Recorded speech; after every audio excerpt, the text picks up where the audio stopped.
Hey everybody, my name is Andrew Davison. You're watching Conversations in Pop Culture, and we are back to the basics. And before I introduce my guest here, I do want to remind everybody that this episode is brought to you by PocketJackComics.com. They have a bunch of Kickstarters going on, so go check out their website at PocketJackComics.com and check out Kickstarter and just type in Pocket Jack Comics, and you will be brought to every project they do. And I promise you that you will be very happy with those books because they are beautifully illustrated. But enough about that, because I have with me artist, writer, manga tier, if I will, Doug Hills. So welcome to the show. Thank you for having me. This is gonna be fun. I appreciate this. Yeah, no, I am very excited because you have done a lot of stuff. You've done work for Tops, you've done work for WWE, you've done stuff for Marvel with Tops, you've done stuff obviously with Star Wars and Tops, and some other stuff, some Headlock Wrestling. And so, why don't you quickly introduce who you are? Because you've been doing this for a while. You also did, I think, Manga Studios for Dummies, if I'm not mistaken on that. Wow. Yeah, yeah. Wow, you I did did your not read that. research.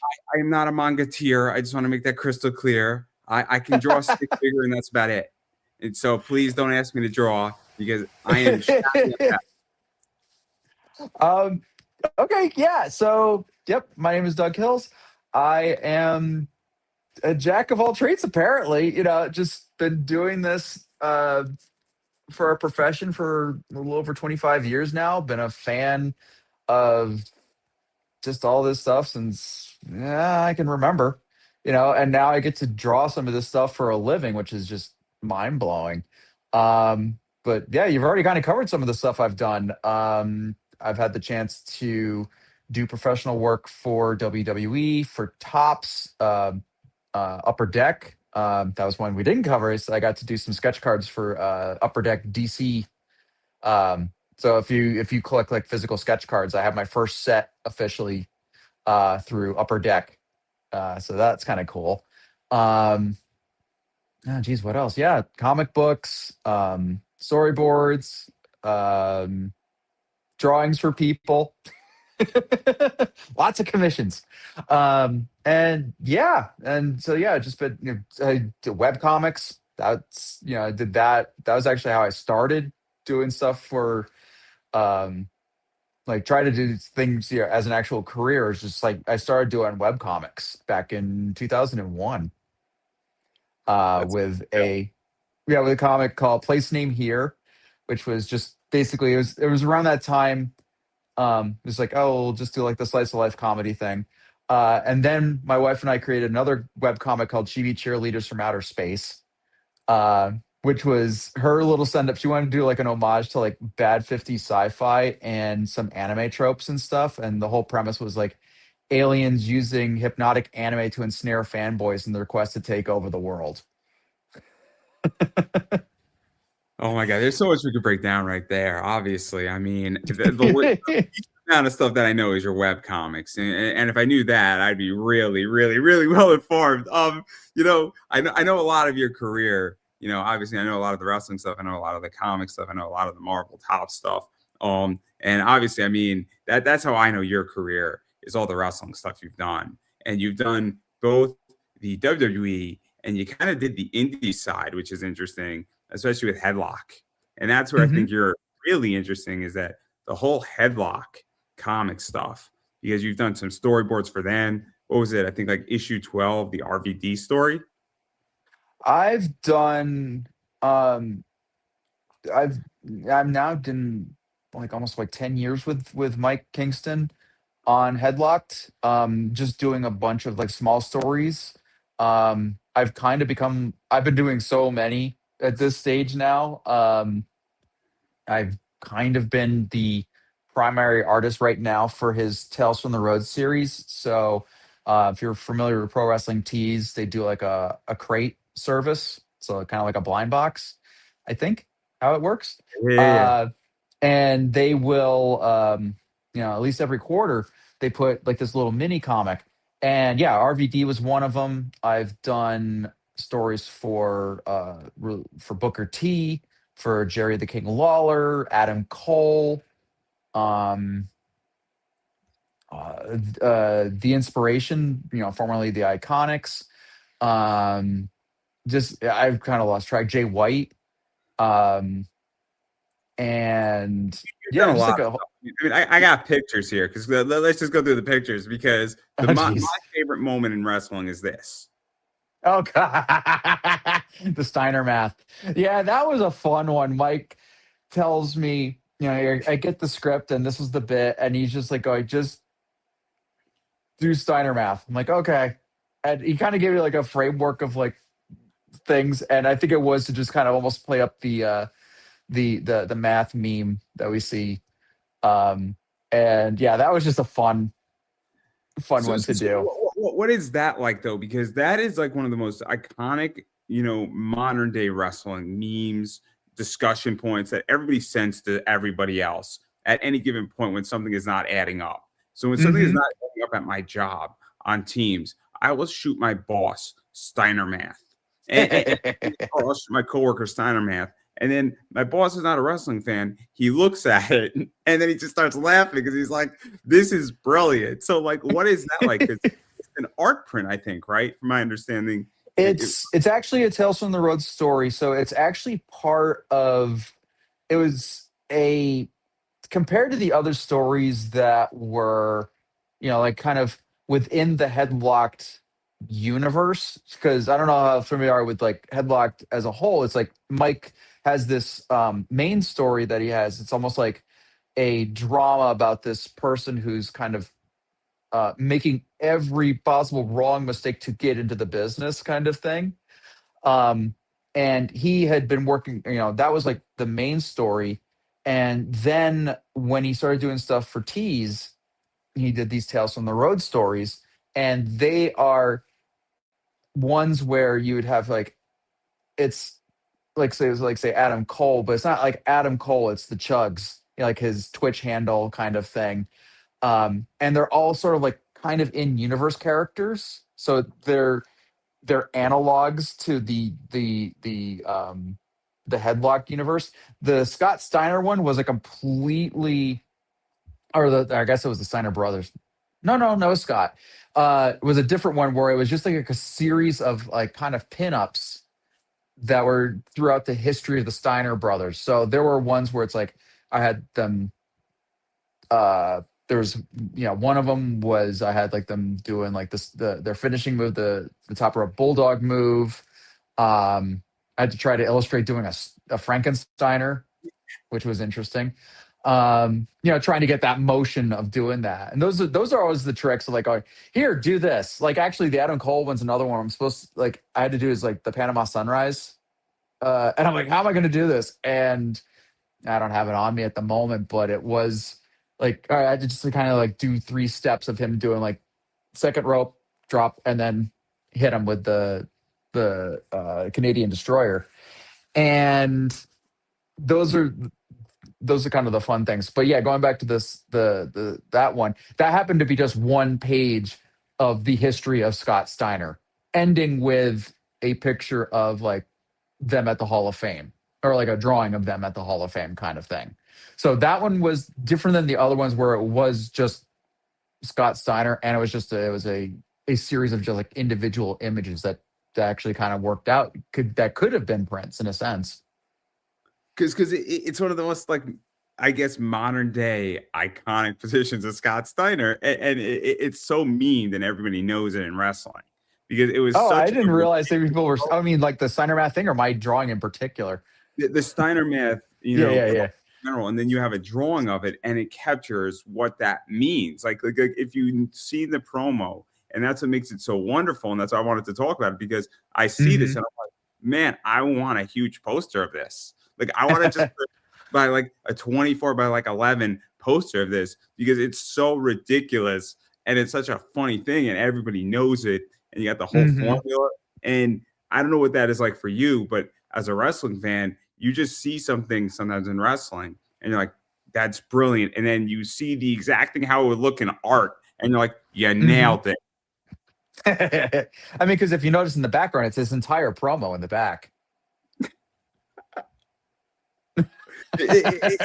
Exactly how it should be drawn is the promo. And that's why it's so wonderful, that whole thing. And this is why I love this one more than the others. And we're obviously biased here. And not to say everything else is bad, but like it just captures that whole thing perfectly. And that's what's brilliant about that image. And it's Honestly, like, go ahead. please. No, No, no, I no, was no. gonna say You go. no. You go. It's stuff Yes. like that. There's stuff like that that makes me. It reminds me why I do this. Like a motto that I have with my work is that everyone deserves cool art, and whether it's like you asking for a specific commission or you just happen to like something I like or that I've drawn, cool. Like then I've done what I'm doing. You know, uh, it's the tenant. It's like, and if I create something that you or like other people really enjoy, that is like, all right, cool. It's like, all right, that's the stuff that kind of keeps me going. It's like, all right, I can continue to do that during the usual artists moments of like, oh my god, I suck, moments. And we all have those. If you know an artist, you know that artist will be like, I'm a terrible artist, kind of thing. It happens to me in which that, you know, it is. I've been where I'm like, oh man, I failed the interview. And people are like, no, dude, Mhm, that was a great interview, right? And so it's like, it's always nice when somebody comments on YouTube, oh, dude, I really enjoyed this, right? Because you always have the fear that, because I don't know how an interview is perceived by everybody else, you know, because mhm, sometimes nobody comments and people watched it. And I have like interviews that have like 4,000 views and there's no comments on them. And I'm like, do people like this? Do they not like it? It has 4,000 views, but like, I don't know if mhm. something like, way to go, man, or this is ridiculous, or I watched 30 seconds and I can't stand you. But then when somebody says, oh, dude, I watched this whole thing. That was great. I really enjoyed it. Can you interview her again? Or can you interview him again? I got 20 more Mhm. questions for you. And I'm like, I'm going to try. But like, it's so important. I think, and I find it fascinating that you think that everybody deserves cool art, whether they Yeah. paid for the art itself or they're buying the print or the comic book of it. Mhm. It doesn't matter. It's still cool if they enjoy it, right? Right. And also, it's like I've told people before, it doesn't matter if it's a $5 commission or it's like, a WWE like thing they asked me to work on. You're going to get the same quality product because I can't not just like, I can't phone it in.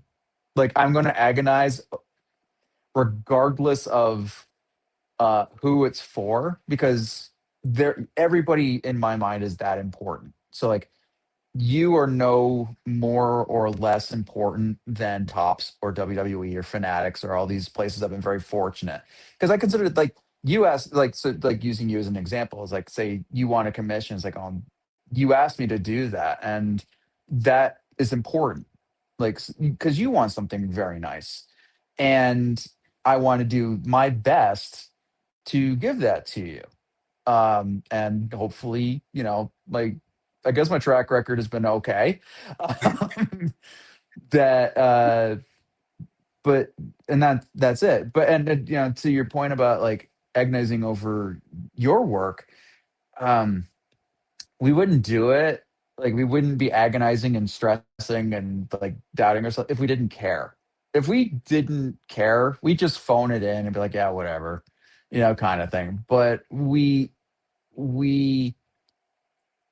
want to do our best and we want to keep getting better and we keep pushing ourselves and yeah, sometimes not having like the actual feedback can kind of like throw us off. um that is like the double-edged sword I've found to social media and even pre-social media. Like when I actually had a similar thing when I was doing the chibi cheerleaders comic. I would check the page views. That was like the stats back in the olden times was like page views. And I would get that. I was like, oh, I was getting like 1,000 people a day checking out our webcomic. Cool. No one's saying anything. And it's not going up and it's not going down. And I'm like, oh, what's going on? It's like, 'cause I'm not getting more readers. But I was also like short-sighted enough. I was like, but I'm not, my wife was like, but you're not losing we're not losing readers either.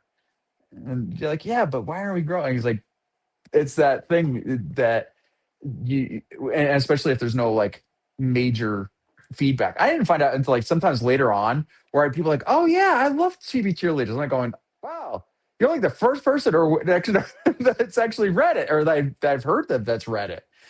um, so yeah, I can get how like yeah, almost not getting that much feedback Mhm. can throw you off.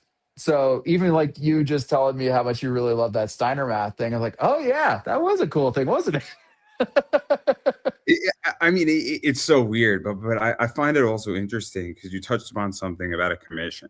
I mean, I have gotten commissions from my favorite artists, and I paid good money for it, and they produced good quality for it, and I love it. And I mean, the thing got like 10,000 likes on Instagram when he put it Mhm. up before he handed it to me, and then but I didn't see it on Instagram until after I picked it up, and then how I knew it was great is that it was graded by CGC and they're like, "Oh, damn."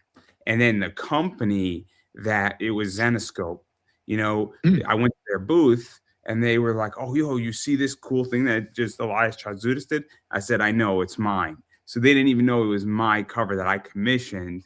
And that's how I knew it's an awesome one.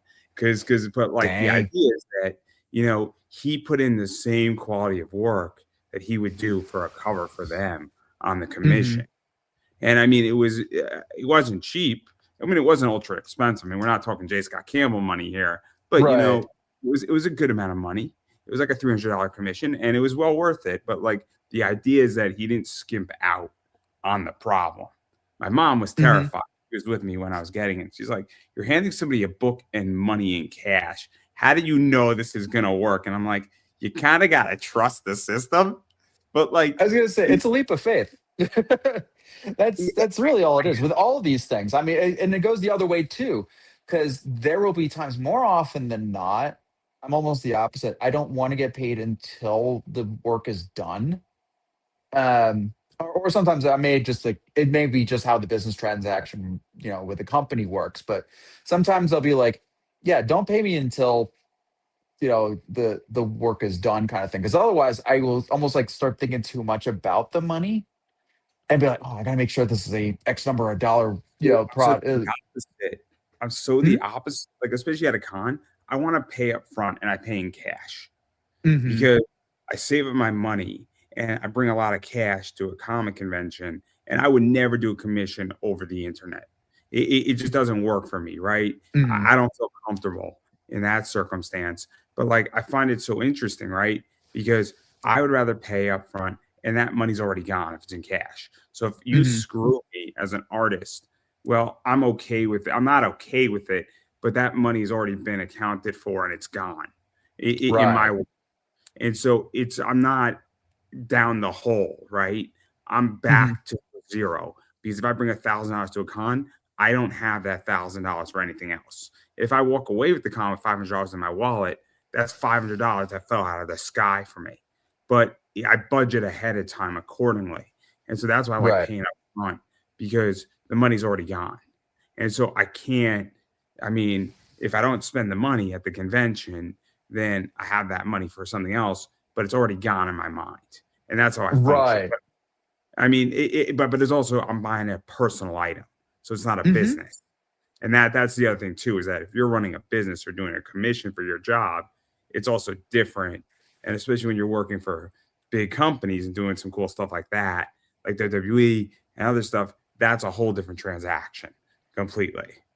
Oh yeah. Yep. That and all sorts of NDAs and all these different things that when I will, like to kind of put things in perspective. So I've been doing this for 25 years, and it really, and I say this as someone, if for people out there that are watching this that are maybe like starting out doing this, and I've had friends of mine that early on, like one of my really good friends, Riley Brown, is a artist, Oh and yeah.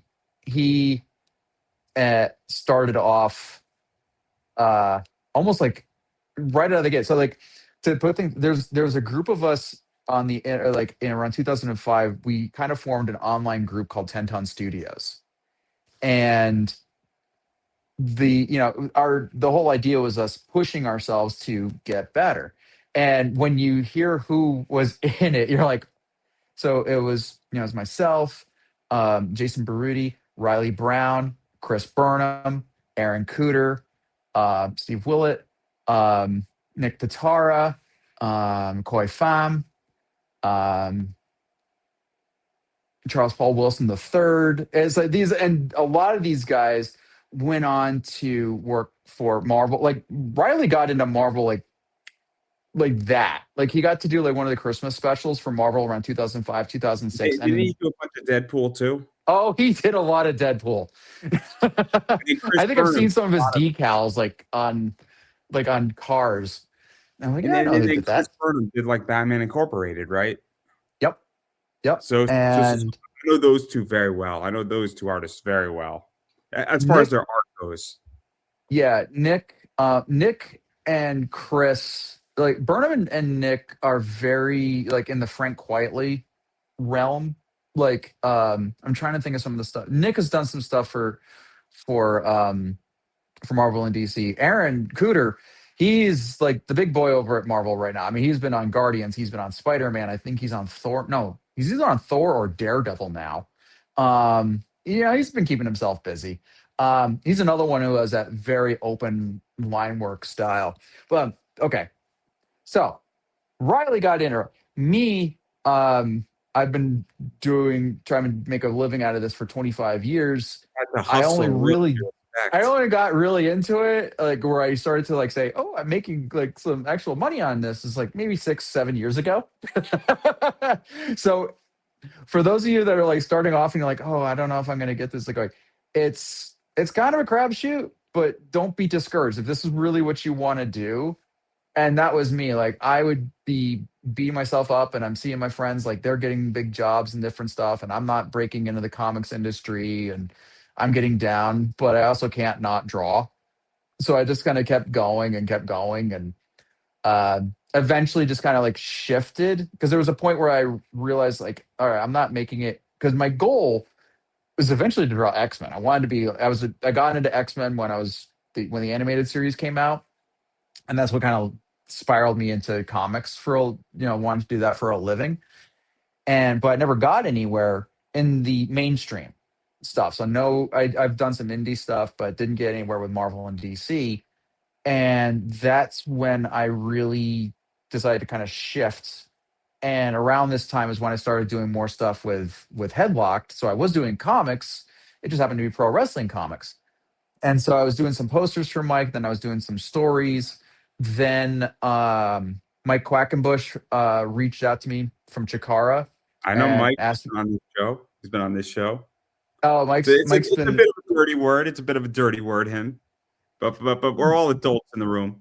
I was gonna say, I mean, Mike has been a good friend, and he's been someone that I he was a definitely early person that like gave me work. So I got to do like DVD covers for Jakar for a while, and it helped him. I think I helped come up with some of the artwork for one of the games that Jakar had come out with, one of the App Store games, um, and just slowly started to kind of build a name for myself on the indies. And that was around the time when a rep from WWE reached out and asked me if I'd, you know, want to maybe do some stuff with. Let's talk about some of the indie stuff, right? Mhm. Because there's a few names that I like on the indies, and I've interviewed her, and this is it. Oh, Solo. Hulk Yeah. Oh, Annual, she's right? great. Hmm? Hulk Annual, right? Yes. Yep. So I had Yeah. that shirt. I had that shirt. I can't find it. I was trying to find it to wear it, Oh, that's but awesome. so I bought it up in DC at a Nova show of all places. Um, and I do have Solo's tail. So, I have one of her tails. And that's a Nice. whole different discussion. What is- Oh my god. Oh, I know. Yeah, yeah, yeah. when she was like that freaking like, freaking like furry the, tail the thing. very early on stuff. Yeah, yeah. Oh, that's Because I funny. interviewed her early. Like she was like my 15th interview back in the Mm, day. Back in the hmm. day. So obviously, what is this like? Because it's a tribute to Hulk Annual, which is an Yep. expensive book now in comics. 9.8 Hulk Annual is going to run you like $8,000. It's ridiculous how expensive it is, but it's an awesome cover because you know what it is when you see it. If you're a Hmm. comic fan, And if you're not, then at least this is a really cool drawing of Solo Darling. Um, and yeah, so like that, if you want to like doing stuff for Mike, and because Solo was working for Chikara at the time, I built up a rapport with her, and she would ask me to do some stuff for her. I did a lot of shirts for her, and then I had done a shirt, or no, I did a. I think I helped. No, did I do a shirt for when Solo and Willow Nightingale were tag teaming? I did some Was it stuff the for their blue tag shirt? team. Was it the blue shirt? I did it. Yeah, I think it was the blue shirt and it was like the bird and the bee. I helped kind of I design have their that shirt logo. too. I have that shirt. I Um, didn't know you did that shirt. I would have wore that shirt if I knew. and I did it was, yeah, like I did like a pin. I think it was like I think Solo made pins out of them at one point, of like her and Willow. And that may have been the same thing as that was the shirt design. Um, but that was it. Like that, honestly, a lot of the stuff that really happened over the last few years was good word of mouth. And that's my other advice for anyone that's like wanting to do, if they want to do this for a living, is like just be a good hand. Get your stuff done on time, or at least as close as possible. Um, do the best work that you can. It doesn't have to be perfect. Um, be professional, and that it covers a whole range of things, but just earn trust, because there's like if you are working for somebody, and you're kind of coming in cold, like they have no reason to trust you. Like you have to kind of earn, like any of the stuff that I had done for WWE, I slowly built their trust. Um, and I appreciate that, but they would throw You're touching upon projects at something me. very Sorry. you're touching upon something very interesting, right? Where I did a semester. So when I was in college, I studied abroad and I studied in DC. And the Mhm. first lesson that the professor taught us in DC is there's two magical words. Please and thank you go a long way in Washington, DC when you want something. If you Mhm. want a lobbyist to speak and you're teaching a class, please and thank you go a long way. They go a long way. Excuse me also goes a long way too. And it sounds Mhm. funny, but people really tend to gravitate when, hey, okay, I'm not really understanding this, and you call up a government agency to somebody, hey, can you please help me? Because it goes a long way in that regard, and it helps you a lot more. And then when you do that, you either shoot them an email, a text message, or you say after the phone call, hey, I really appreciate it. Because guess Mhm. what? Small town. It's a really small town. Mhm. And it doesn't matter your political views in that town. It's a small town. And Mhm. everybody knows everybody who's powerful. And if you rub the wrong person in DC the wrong way, it Mhm. doesn't matter, because the Republican is speaking to the Democrat. And if your Mhm. name is on their list, it's like Chris Jericho, you're screwed. Yeah. You Well, made the that's list. it. And that Exactly. and those rules apply to business in general. Mhm. And the reason So why they word apply, of mouth can go both ways. It is a double-edged sword, yes. and it is the you can if I whenever I've done a project for somebody, and because it's true, I tell them it's like I really appreciate this. Like you didn't have to ask me to do this, and I also You're know doing me the that. favor. You're doing me the favor, to be honest. Ah, no, I appreciate you asking me, but but that's just it. It's like those are those things that going the at any point. I am no like I've been very fortunate to work with these companies, but I'm not an employee. And even if I was an employee, there's no guarantee that I would be there tomorrow. I joke that I treat um it like the Dread Pirate Roberts and the Princess Bride. It's like, good night, Doug. Sleep tight. Most likely we'll feature endeavor you in the morning.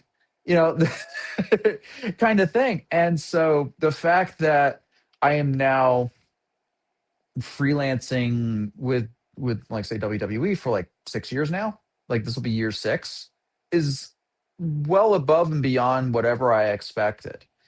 And that came from a lot of hard work, a lot of hitting deadlines, and they gave me some deadlines.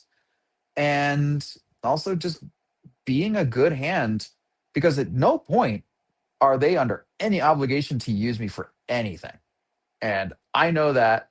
Same with Tops, same with Fanatics. Um, but it's but just hey, I'm going to do the best I can, and I'm going to be as professional as possible. Pleases and thank yous and introductions and gratitude go a long way. So I totally agree with what you were saying. Like, pleases I, and thank yous go I, so far. I know firsthand. I mean, I was laid off from my job in June, and it came out of nowhere, and I felt pressure all year long going into it, Mhm. and I felt something was wrong. But there is no guarantee it could happen tomorrow. And guess what? I know a lot of people who are in and are in a similar boat than I am. Mhm. And I'll rebound somewhere eventually. And I'm okay at the moment. But the idea is that there is no guarantee. One of my favorite songs is by Glorilla. It says, "We might die tomorrow. There is no tomorrow. We might die tomorrow." It's the lyric. And then Mhm. she's right. To the point of that song is that you don't know what could happen tomorrow. There's no guarantees. But since you brought up WWE, we got to talk about it. And one of my favorite wrestlers is Tiffany Stratton. And I love Tiffy Time. I love Tiffy Time. She's great. I got some cool Tiffy cards. My favorite Tops card is her in her Barbie entrance at WrestleMania. Oh, yep. Brilliant idea. Love it. But what is this like? Because these prints are yours. They're Mhm. limited, I think, to 50 or 75. I forget which. And they're signed by the wrestler. Mhm. And they're authenticated by, I think, the Mhm. WWE and Fanatics and that company. So what is that like? Because it's a really cool product in a lot of Yeah, ways. this was, another um thing. Yeah, that was like, getting the chance to work with Fanatics, because this is like the posters are WWE, but through Fanatics, versus like when I've done official, like other like in-house WWE related projects. So this was a recent thing that I got to do. I was contacted by a representative from Fanatics and was said, "Hey, you were recommended by WWE. We're going to do some prints. Are you interested?" I'm like, "Yeah." And so they got those. I've gotten to do. Oh, geez, I think I don't know how many are like out yet. I've done a fair number. I don't know how Who's many are public yet.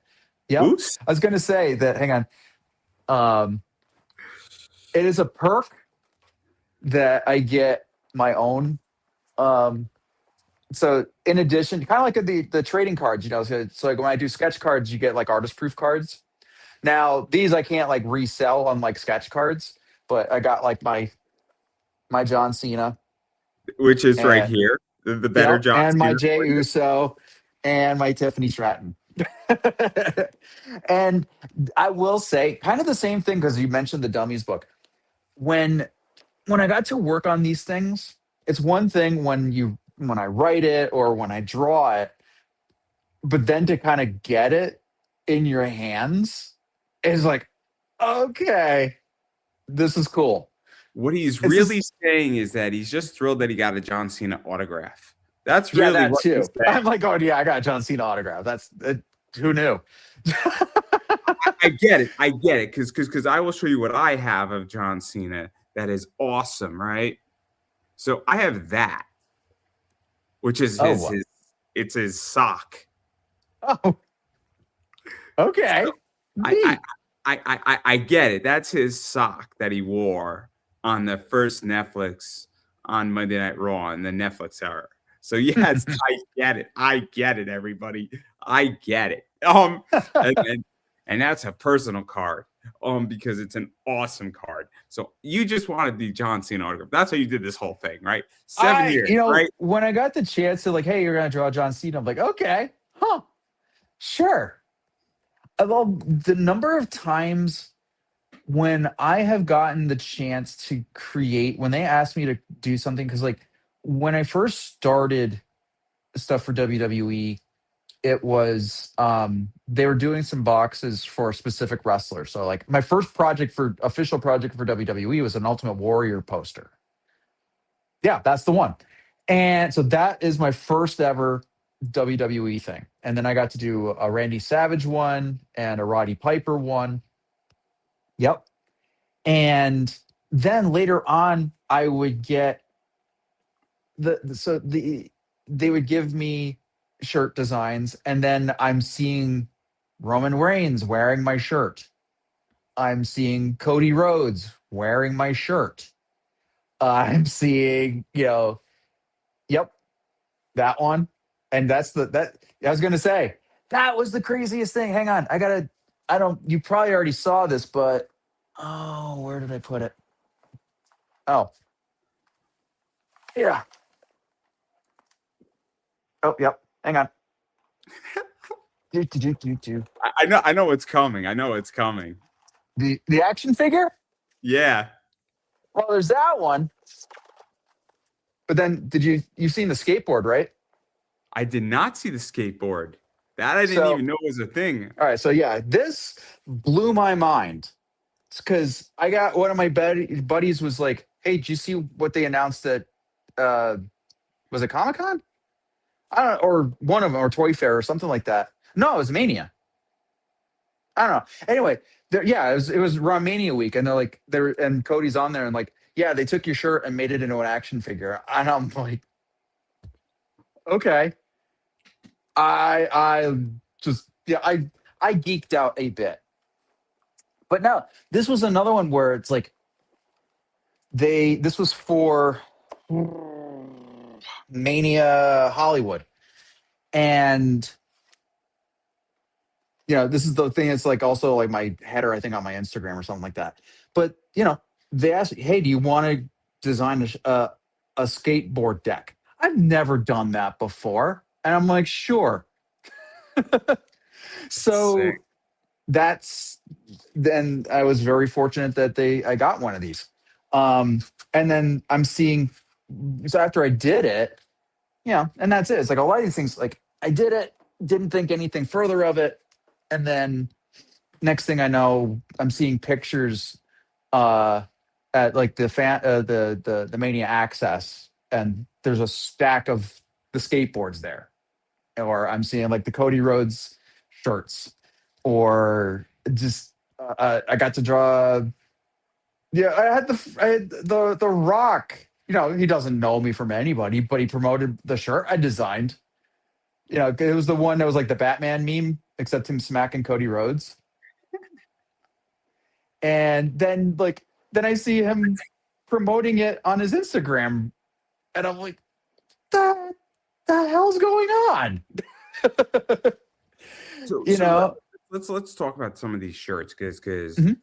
there's some cool ones, right? So we got this right here, which is Drew. Drew. Drew's So great. he's fantastic. I mean, he supports a bunch of indie wrestlers. There's a guy Mhm. named Project Greatness, and he supported him in an independent wrestling show. And he's like, "Is this the real Drew Gulak?" And then he shot him as he's like, "Yeah, I'm the real Drew Gulak." Like, very funny question on my show. He was explaining. So he's great, right? Then we Yeah. have Nikki. Oh, Nikki's been really cool. She when I got the chance to do her Nikki Ash stuff, I reached out to her, and she was just like, she was really super cool, and she was very, very happy with that. And that's that's another thing that I'm very fortunate that on one level, like, oh, I'm doing this, for the company and stuff, but I also want to create good stuff that the talent wants to promote and wants to wear. And I hope that I do that. And I guess like if some of them are wearing them, then clearly I'm doing okay.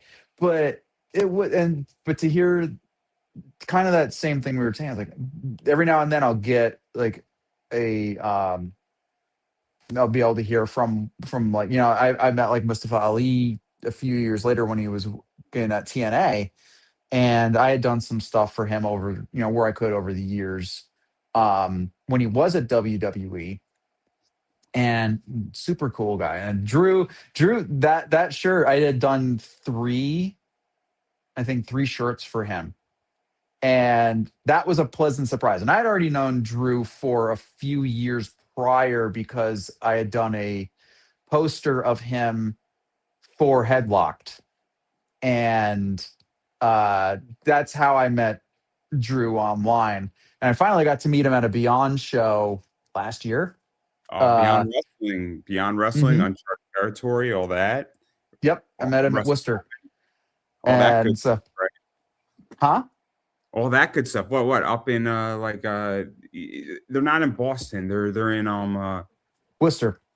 Worcester. Yeah. Like Yeah, I they're mean, yeah. IWTV is great. Mm-hmm. I'm in Connecticut. Um, So I got to go up there, but it's not that far of a drive. But like, awesome company, awesome mm-hmm. company. I've also gotten to do like I'm like going all over the place, but like another company that's just recently started, but another guy I've done a lot of work with is Hale Collins of the Now, which is a indie tag team with him and Vic Delicious, and they recently started a promotion in Poughkeepsie, New York, called Awesome Championship Wrestling, and every year Hale would even prior to this, so like back when Northeast, when they were working with Northeast, Hale would be like, "Hey man, you want to do a poster?" I'm like, "Yes." And so I would do like every year I would do a new print for him, and then by proxy, then I got to do I would get he would commission me. He's like, "All right," because he's friends with David Arquette, and all right, I have this like idea. Like, okay, I want you to draw David Arquette because as Bozo the Clown as a wrestler. Because David Arquette owns I guess he has the license to Bozo the Clown now. And so I did it. And then I, reached out to David and was like, I hope you like it, man. It's like, oh, you did this. This is great. Oh, speaking of David Arquette, we Oh, have to the we have Nick to Gage talk one? about we have to talk about this one, right? Why Oh, is he not in this one? because I was not asked to put him in this one. I don't think he was in that. That was The joke um is that so the Instagram, he said, "Why am I not in this?" On Instagram, oh, underneath it. That's why. I That's totally missed that one. so on your Instagram on that post, he says, "Why am I not drawn in this in the collective?" Blame Mike And Kingston. what you say? I said blame Mike Kingston. I think because that was the promote that was for the GCW show, and Mike gave me like a list of the people that were to be on this, and I threw a couple I think Solo I threw in because she was going to be on the show, and she popped for that. She didn't know she was going to be in that, um, and I think I've gotten better with likenesses. Yeah, LAX is in there. That's great. hmm Yeah, so many people. But yeah, so what was I gonna? Oh, so yeah, I so the backtracking. So when Drew was at WWE, I was asked, "Hey, you want to draw? I know you're friends with Drew. Do you want to do a couple of shirts for him?" I'm like, yeah. And so I did, and they got released. And then I texted him. I was like, "What do you think?" He goes, "Oh, you did these?" I'm like, yeah. Surprise. I thought I could tell you anyway, but surprise. And stuff. So even to go further into the shirts, because you've done a bunch of stuff. Mhm. Obviously you did this for Lita, Yep. and then that was Yep. that Hot Topic, I think, also, which is Mhm. kind of really cool, right? Yeah, that's pretty trippy. Yeah. I think like the Bianca Belair shirt I did too, the EST one, I think that ended up at Hot Topic at one point too, or at least online. So But yeah. that's one, and then obviously you've done some Bella Twin stuff, and I know Nikki wore Yep. it out, and that's crazy when you Not have. only that, but what was it, 2K23 or 2K24? She's wearing it in the game. And that just blew my mind. And then obviously we got some Seth Rollins. Yep. Yeah, I know you worked on this, brought a bunch of the art on it, there. And so I was and gonna then, and say then I provided the art. The talented people at WWE Creative made it look even cooler. I just provided the picture. So there are times like and I always there are a few times where I got to design the entire thing, but honestly, a lot of the stuff you see, it's like I can't take full credit because I provided the art, and then the people at at WWE made it look so much cooler, and stuff. So like that Seth one is a great example. Like it was just a picture, and then they made it look like just killer. So then the reason why I bring this up is that obviously all these shirts are obviously of the superstar. Mhm. Some superstars wear their shirts and their merchandise, some don't. Seth Rollins comes out in his own attire Right. because he is a visionary and Mhm. he is, I Mhm. wrote down the jokes here for this one. As soon as I choke on my own words here. But excuse me, everybody. There's a joke in my head that's making me laugh. But one of the things is that like people can buy it, fans can buy it. Some wrestlers wear their merch. And what is that like for you? Because I have WWE shirts. I have shirts that you've done for independent wrestlers, and I'm wearing what you've done. And it like I don't have that. Like that doesn't exist in my world where I've never created something that somebody has worn. Actually, that's not true. That's not true technically. I did make a shirt for somebody to wear on an indie show, but not the point. They wore my logo. But Mhm. not so I actually cannot. Hey, it It, counts it, as it far as does. I'm concerned. It was great. Nobody knew it except me and Effie. It was great. Um, it was a crazy show. Great show. It was Butch vs. Gore for primetime wrestling. Awesome Oh show. wow. Really, really fun show. Um, and then nobody knew, and I'm like, oh yeah, that's my logo. Yeah, like I was sitting next to me, I'm like, that's my logo. I run a podcast. It was a very funny moment. Um, and the people who were running it didn't even know it until after. Like, dude, that was great. And it's on IWTV, so please go watch that special. But anyway, not the point here. But like, what is it like for you? Because there are people who are buying these shirts who are not the wrestlers but are just fans, and they're wearing your design. I mean, it's just it blows my mind. Is It the point? does. It did. Like I remember I went to a Monday Night Raw in Albany, um, and I saw somebody wearing the Bianca Belair shirt, and I had to stop her and say, "I'm sorry. I designed as like I made that the art for that shirt, and I'm just blown away that you're wearing it. And thank you." It was like um, I've seen it a few times. Actually, when I went to one of the TNA pay-per-views that happened to be in Albany, I think it was last year, 2024. No, 2024.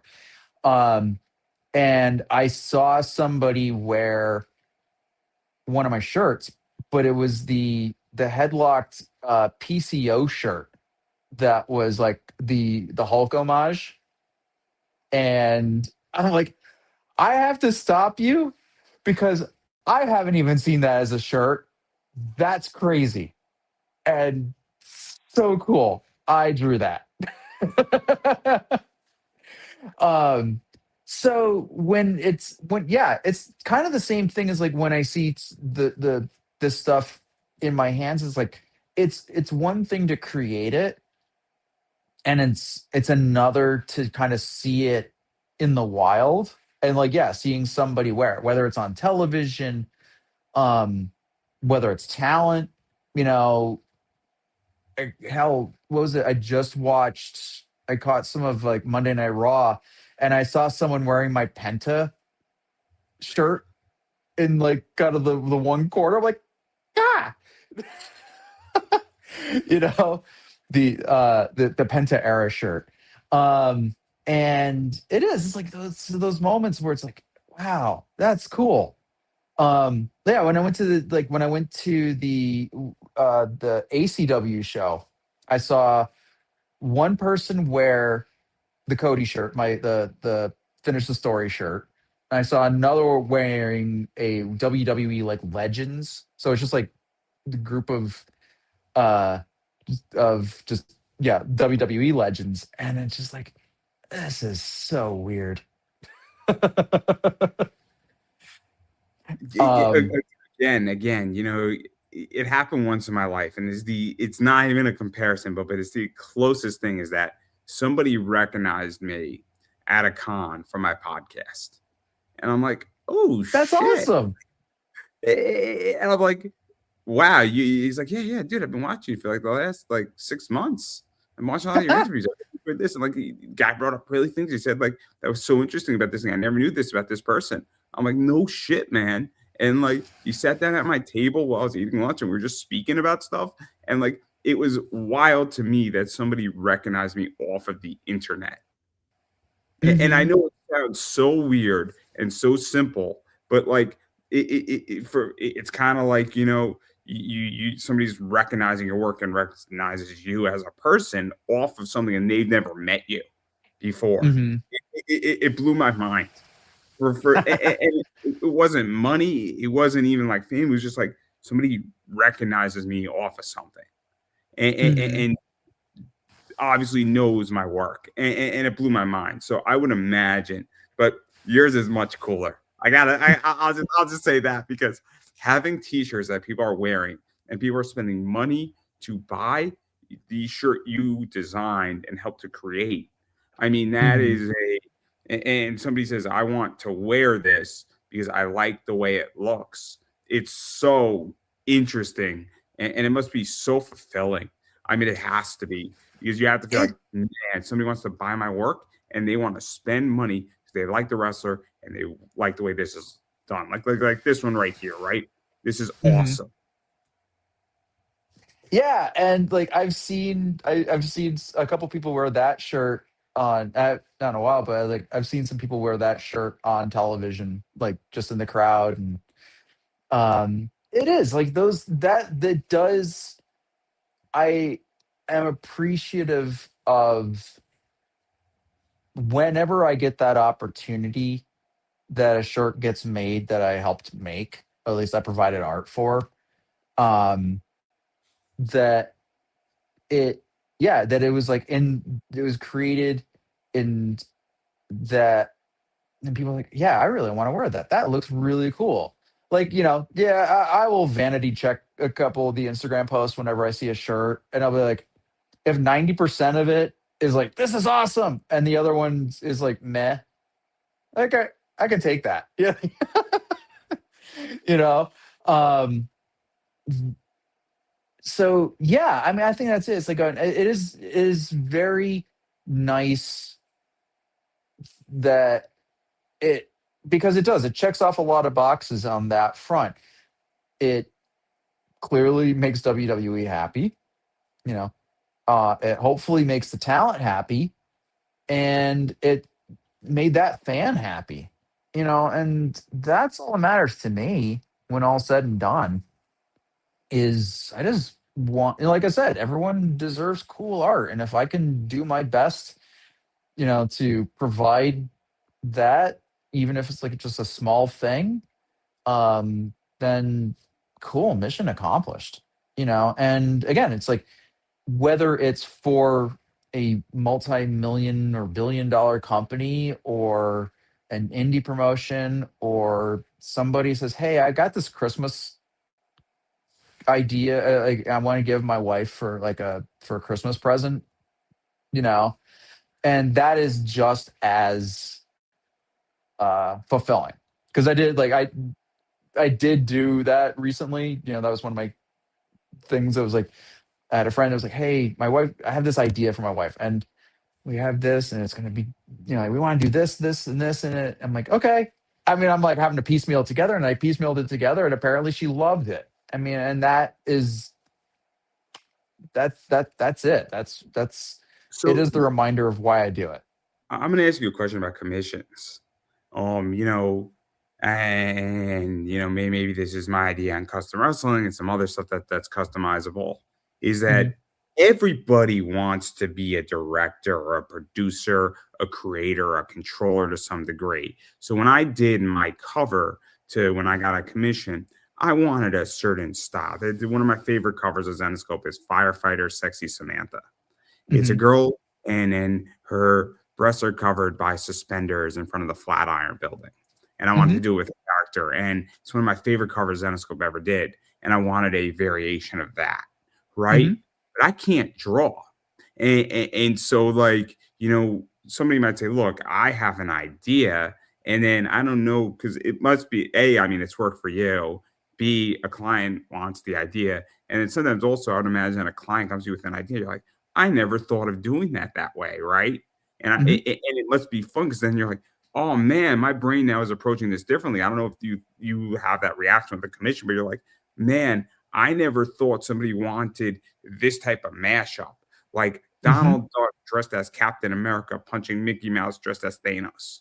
Like, I never thought about drawing that. And then like now you're Oh, like, oh my you God, you this is just kind of unlocked because I actually did do something like that a few years ago. I had a guy who was um he was commissioning me over the internet, and he had me do because he would take I think he was like he would deliberately create mashups and he would just kind of draw two ideas off. Okay. And basically I had to create, and it's on my Instagram, you have to kind of scroll back a ways, but it was a mashup of Daredevil and My Neighbor Totoro. And so I drew Kingpin as Totoro and like the little girl, but Daredevil. So like Daredevil and Totoro, except Daredevil and the Kingpin at the bus stop. So yeah, there with some of these things, there's the mild sense of or acute sense of panic of like, oh my God, how am I going to do this? I don't know how I'm going to tackle this. And then eventually I figure it out. how do you think I wrote this interview? I'm like, I have no idea how the hell I'm gonna write this interview. And I'm like, great. Like, I have no idea what I'm doing. This is gonna be great. Like, I, Well, that was it. Like I wrote I one. was saying, like my wife was asking me, so what are you guys talking about in this podcast? I don't know. She's like, that's great. I mean, I have legit questions, but I spent like I was speaking to my guest last night. I said I have no idea what I'm supposed to write for this interview. God help me! This is gonna be so interesting. Which is like the one time. There's always one or two interviews a year where I'm like, I don't know how to do it. I gotta figure it out, and I better figure it out quickly before I sing. Hmm. Like so, like I get the fear of panic. I get the fear of panic completely. Hmm. Trust me, I'm sure Miami's feeling that after the college playoff. I'm sure of it. Too soon, too What? soon. Anybody a Miami fan? Like, I'm so sorry, everybody. Who, me? Oh, Oh, I was like, yeah, nah. Um, uh, but yeah, no, it was um, I think it is like those moments, and you need those moments, and I've had that a lot where I was like, oh man, I don't know, but it at some point it kind of clicks and it kind of comes together, and and more often than not, like it results in like, yeah, this worked. And when it doesn't, like, well, I tried, kind of thing. Um, but that's just, it's kind of part and parcel. But I think like you said though, it does kind of unlock uh a little something. Like so actually another example, kind of going back to Headlocked, there are times where it's like I will attempt, hey, I need you to draw something in the style of somebody. So like you've seen like the homages. So like the Solo Darling was a whole cover homage, but I wasn't doing like the style of the artist. Um when uh so for the Tales for the Road trade paperbacks that Mike does through Kickstarters, um, he would have Jerry Lawler do the covers because Jerry Lawler is an amazing artist and he could do Rockwell, like a Norman Rockwell style, and that was sort of where the covers that was the vibe that Mike wanted for these. So Mr. Lawler would do them, and then he had a stroke and wasn't able to. So I was asked to draw them, do the next cover for the trade paperback in a style of like the Saturday Evening Post. And again, never did it before, and I think it came out all right. Mike seemed pleased with it. I just did the cover for the next volume uh, that'll be coming out at some point. But again, I think when talking about unlocking it though, is like doing those kinds of things and going and doing like, so that was a much more painterly style. And I wasn't doing much painter stuff. I was doing a lot more comic book stuff.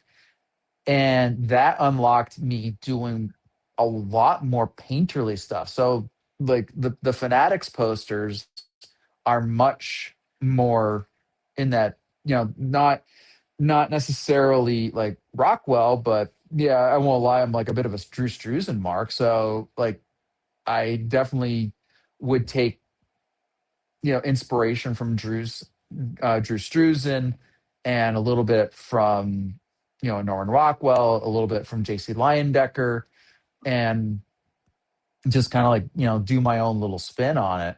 But I think like doing the um doing that headlock cover and doing it in a style I've never done before, it was like, oh, I think I kind of like this. And so now I've been doing much more painterly stuff and that stuff I've never planned on doing before, which resulted in kind of getting to do more painterly stuff for WWE, um, and all that. And then, but also now still, and then also like now when I'm kind of still doing some comic booky stuff, kind of incorporating some painterly stuff in my comic booky stuff, and see where, and it's just been like, but it is that, yeah, you go down this one path I was not expecting. I mean, that's practically my career at this stage. I go down this one path I was not expecting, and it kind of bears some pretty cool fruit. It's crazy. It's crazy. I mean, again, I mean, I never expected to be down this path ever. If you told me 12 years ago I'd be down this path, I'd be like, yeah, probably not. So it's crazy, but that's I was gonna say, I just wanted to be a penciler. Like when I started all this, I just wanted to pencil. And when I started doing the web comics, I couldn't afford an inker, so I guess I'm going to learn how to ink. Couldn't afford a colorist, so I guess I'm going to learn how to color. Um, and those are those things where like I slowly learned how to like be that like kind of jack of all trades kind of artist, where it's like I probably could have been like, if I had specialized in one thing, I'm sure I'd be really good at that one thing. But it turns out I'm just going to be like, let's say B plus at a whole bunch of stuff. so there's so many things I could say. So many things I could say. But I will show you two of my favorite commissions you've done because I love the style on this one. And Oh my gosh. I love That wasn't a commission. That was just, I just drew for fun. even better.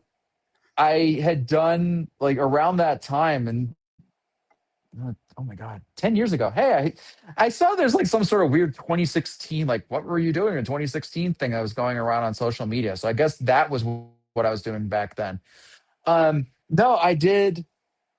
That was a period. Yeah, no, I just did that for fun. Like I did 3 of the 4 horsewomen. So I had not drawn Charlotte. I drew Sasha, I drew Bailey, and I drew Becky. Yep. And I sent that to Ed, and Bailey saw that, and she really liked it. And eventually, I sent that down to her, like to the Performance Center, her fan mail thing. Hopefully, she received it. And then fast forward, and I just did a Bailey shirt for her earlier. Was it late last year? Uh, so yeah, but so that, yeah, that was during that period again. That was like still like the cutting my teeth phase of it. And I should probably say, so I alluded to this before we started, but around the same time that I was like really starting to do my art as a career kind of thing, I was also trying my hand at the business as a professional wrestler here in upstate New York. And did that for about 2 years. And it was so much fun and only minor injuries. Um, but the things that I learned the most from that time in the business totally helped me as a comic book artist or just as an artist in general. One, always bring your gear because you never know when you're going to have a match. And you can apply that to always have a card ready because you never know if you're going to have to show your portfolio. Have your portfolio on your phone because you never know when you're going to have to show your portfolio. That certainly helped me get a few jobs by having that. Um, but also the cutting your teeth and doing jobs where it's like, yeah, you know what?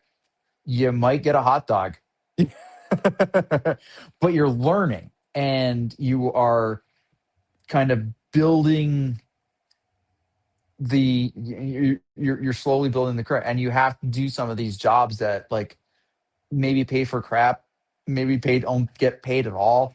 One of my earliest projects was for a web series where I was actually being hired to do art for them. Was for a website called Drow Tales, and in there I was asked to do essentially illustrate a role playing game.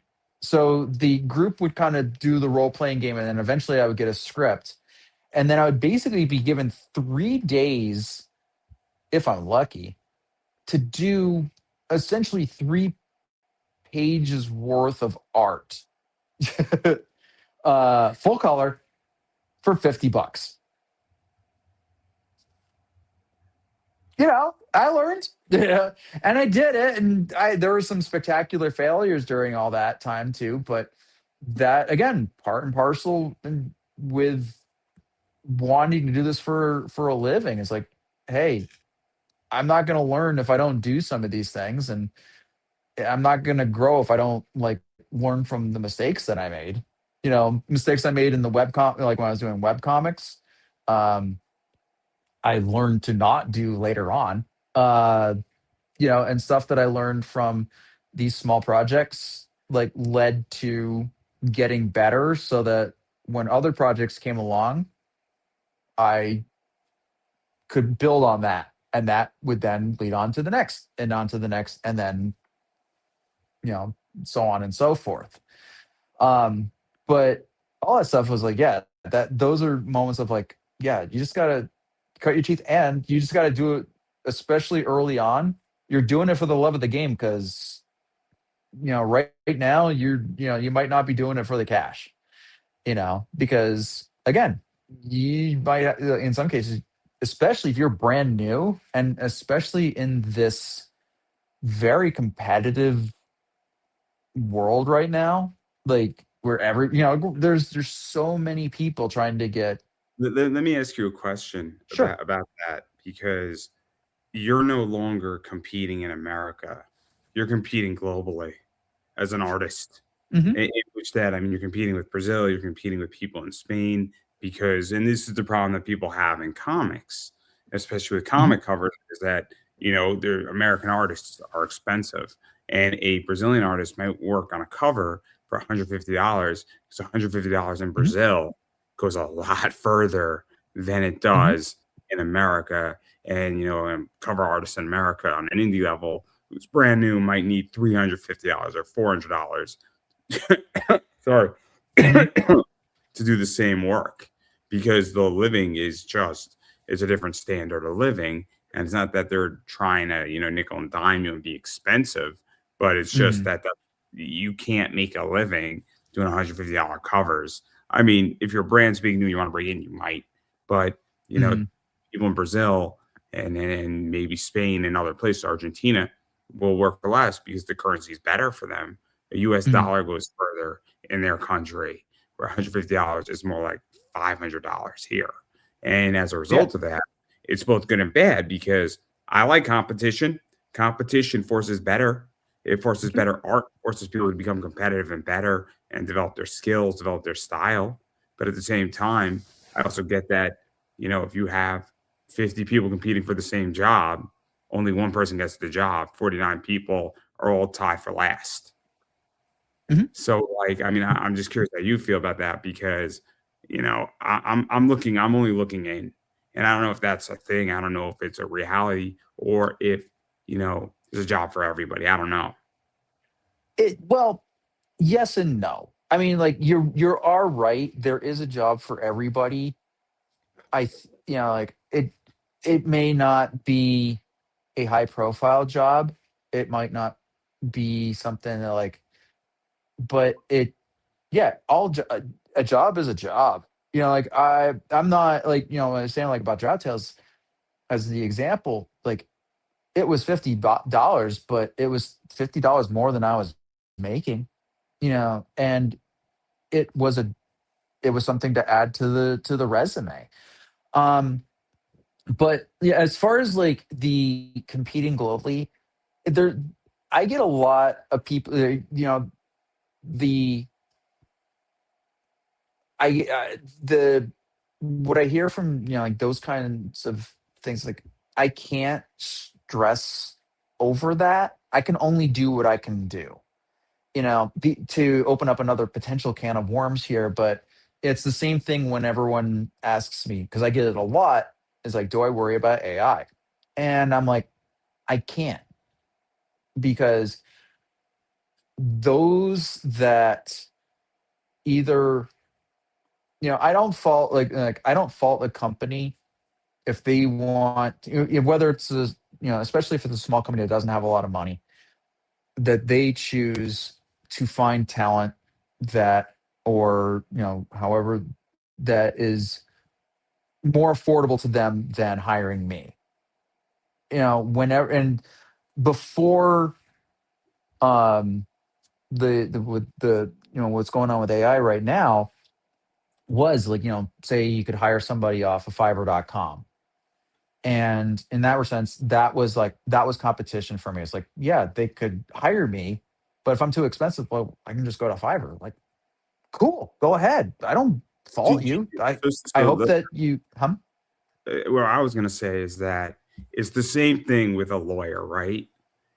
Mhm, It's there are different prices for different lawyers, mhm, and if you have a real legal problem, and you're in a big corporate war or merger, you need an expensive lawyer, and you need the best of the best. And usually, an expensive lawyer is the best of the best. Not all, mhm. but a lawyer that's been around for 40 years might be charging you 1,000 an hour, but the reason why they're charging you 1,000 an hour is that they do this. They've been doing it for the last 40 years.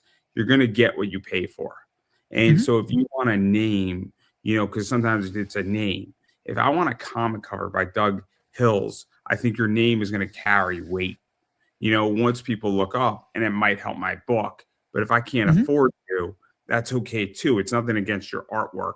It's just that I might have a budget if I'm doing a comic or a project, and that budget is only $100 or it's only Mhm. $200. And if I can't afford you at the moment, doesn't mean that I'm not going to be able to afford you in the future. It just means at the Right. moment I got to work with what I got. And Also, I was gonna say, and even like using me, I'm relative. Like, yeah, like, I say I might be more expensive than this person, but I'm less, I'm probably less expensive than Daniel Warren Johnson or Phil Noto. Those, like the big, like anybody like, or that's like, say, that is at Marvel or DC as a well-known name kind of thing. By comparison, I don't have a name. I have a name in certain circles, but not in others. So therefore, I could be seen as like, yeah, like it you're charging awfully high compared, like for someone also, who's not been on a book, I'll kind of throw thing. something out there too that's already there, but also timing. It could very Mhm, well be that money's not the problem. It's just that I need something done in 3 months and you have no openings. mhm. And that means that I love your work, but if you have no openings because you're booked, I mean that's just the reality of it too, right? So Mhm. like, I mean, not to open up a can of worms. Sometimes it's not money. I mean, I was trying to hire an artist for something and they had no openings, and so I went with somebody else, and it was the same price. It was just that person B had an opening and person A didn't, and Mhm. both were the same to me who designed my logo relatively cheaply. I mean, it was like a $50 logo, but like Mhm. person B just had an opening and person Mhm. A it couldn't get me what I needed to, and I was launching something that I needed my logo for, and it had nothing to do with good, bad, and different. And I Yeah. like my logo, but like if I need something else from somebody, I'm a person A who I still like. They want to do something, great. But like that, that's it too, right? It's like sometimes it's just timing. Oh, Is it? absolutely. And, one of the things I sometimes have to I personally have to be careful of is like, I got to learn occasionally to say no because sometimes I'll overbook myself and I don't want to do that. Like, there are times where I think I'm like a little almost the overconfidence. Plus, also, and any freelancer out there knows this, or anybody who's self-employed knows this. Like, oh, and you can have feast or famine moments. And like, while right now I am flush with work, uh, like back in 2024, there was a period where it's like, well, gas station down the road's hiring, kind of thing. It's like you don't know. Kind of going back to even like talking about like talking about employment and stuff like that. There is no safety net when you're a freelancer. I'm very fortunate that and my wife is a professor, but even then, like she had a moment like the college that she taught at closed in 2019. They ran out of money. She was very fortunate that she found there was another college that was hiring not long after. But yeah, so there was that. But for me, it's like, yeah, I will have like high highs and low lows. Like I will be flush with like, let's say WWE work, and then maybe I won't hear from them for a few months. It's It's interesting you bring it up. I run an eBay business, mhm, and I am having a year in 2025 where it is rough. It is a mhm. rough entity. 2024, I was moving so much stuff that I legitly had to put money on my credit card, and I had to max out my credit card because I was buying and selling so much stuff. I had no liquidity because it takes 3 days for cash to clear on eBay. So what was going on, it was moving so fast that Wow. legitly I had to max out, and I paid my credit card off within like 6 days after, but I essentially Right. need 6-day bridge loan, and it Wow. wonderful. It was wonderful, and it was crazy, but, like, people didn't understand, and I don't think people understand what night terrors look like. During that, like, weeks, I was screaming every night in my sleep due to stress because it is incredibly stressful because you have money, but you don't have your cash isn't clearing for three Yeah. days because it's just payment processing. It's the craziest situation I've ever been on a Mhm. monetary level because and like eBay wanted to give me money. My credit card was happy to give me money. Everybody was happy to give me money because they knew it was going to be paid back with no interest. Like Right. literally, no banks made any money off of me during those like 3 to 4 weeks because I was paying back the money so fast that I was borrowing that the borrowing didn't even process before I paid it back. Jeez. It's the most insane economic situation you could possibly have, where you pay back Mhm. the loan before the loan is even documented. That's that's crazy. This is what was going on. It was moving so fast, so I understand exactly what feast and famine looks like Mhm. on Yeah. a hyper level, and then Mhm. it's not fun. It's not fun. No, and it's funny, like, there are times where I have constant stress, and it will go from the stress of not having any work to and how am I gonna pay bills, to how am I gonna get all this work done? And it's sort of the same level of stress. You know? There's a reason I used to have a red beard. I wanna say My it's because hair I just turned 50, but My hair, so maybe you can't see it. It used to be fully brown.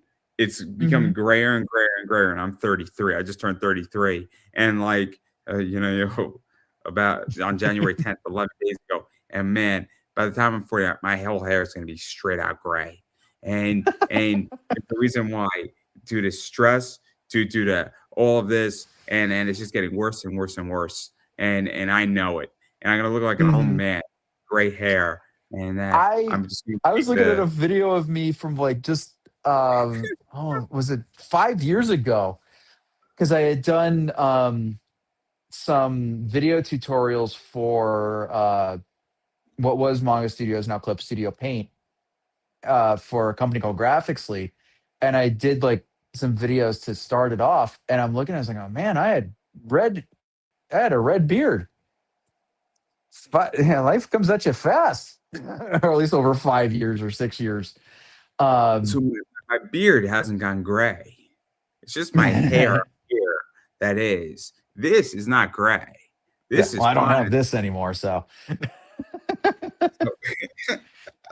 I'm gonna be taking the Dave Batista approach soon enough, anyways. So we're going that way anyhow.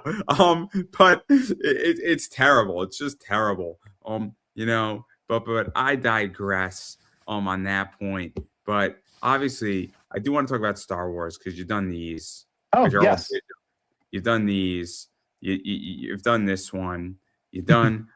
I still don't know who this guy is. I mean, but you know what it is? He seems like he would be in camp with Rey Mysterio, being a deadbeat dad. So It's Indiana I, Jones. I'm just saying that he just gives me that vibe here. And you've done this one too. And so what's the story behind this? Because it's all digital cards, and Mhm, it's the digital side of Topps. And Topps is a mhm. fascinating company, and they've been doing Star Wars forever, and absolutely fascinating to do digital cards and reward cards and all sorts of stuff. And what is that like for you? Because it's a whole different sphere. Yes and no. I mean, well, getting to do Star Wars. I mean, again, um, not knowing where some of these avenues are going to go. Like, I think it was like the um, getting that opportunity because when I started doing digital cards, ironically, was WWE before I officially started doing freelance work with WWE. So it was WWE through Tops. Um, then from there, yep. And then I got the chance to do Marvel's digital cards, which finally, in a sense, yep. Um, Fun That's fact, I got to yeah, I was gonna say that keep was going. Sword Yeah, Art Online. that's Marvel. Yes. Fun fact, like I got to give that Storm uh drawing to Allison Healy Smith, the voice of Storm at Comic Con, because it was like when I found out the voice actors were going to be at Comic Con, I did it last year or 2024, and then I got to do it again for some that I missed in 2025. So I met Cal Dodd, who was Wolverine, and Allison Healy Smith, who was Storm, and I gave them their artwork. And I was like, if it weren't for you guys, I wouldn't be here right now as an artist. Because it was the X-Men cartoon that got me started down this. And they were, obviously, they were one part of the whole some of that show that got me hooked into superheroes. And one to that, then having my friend like, oh, if you like this, here are comics, and that's what kind of really got me going. And then this past New York Comic Con, I got to meet Lenore Zahn, who was the voice of Rogue, um, and I met the voice of Jean Grey, and again, I got to chat with them and thank them, and it was really cool to do that. Um, so so getting to do Marvel, which was it was that if you want to talk about like, oh, finally I got to do Marvel officially. Like it when I got that um offer, I almost like broke down because I'm like, oh my god, because I'd been working so hard.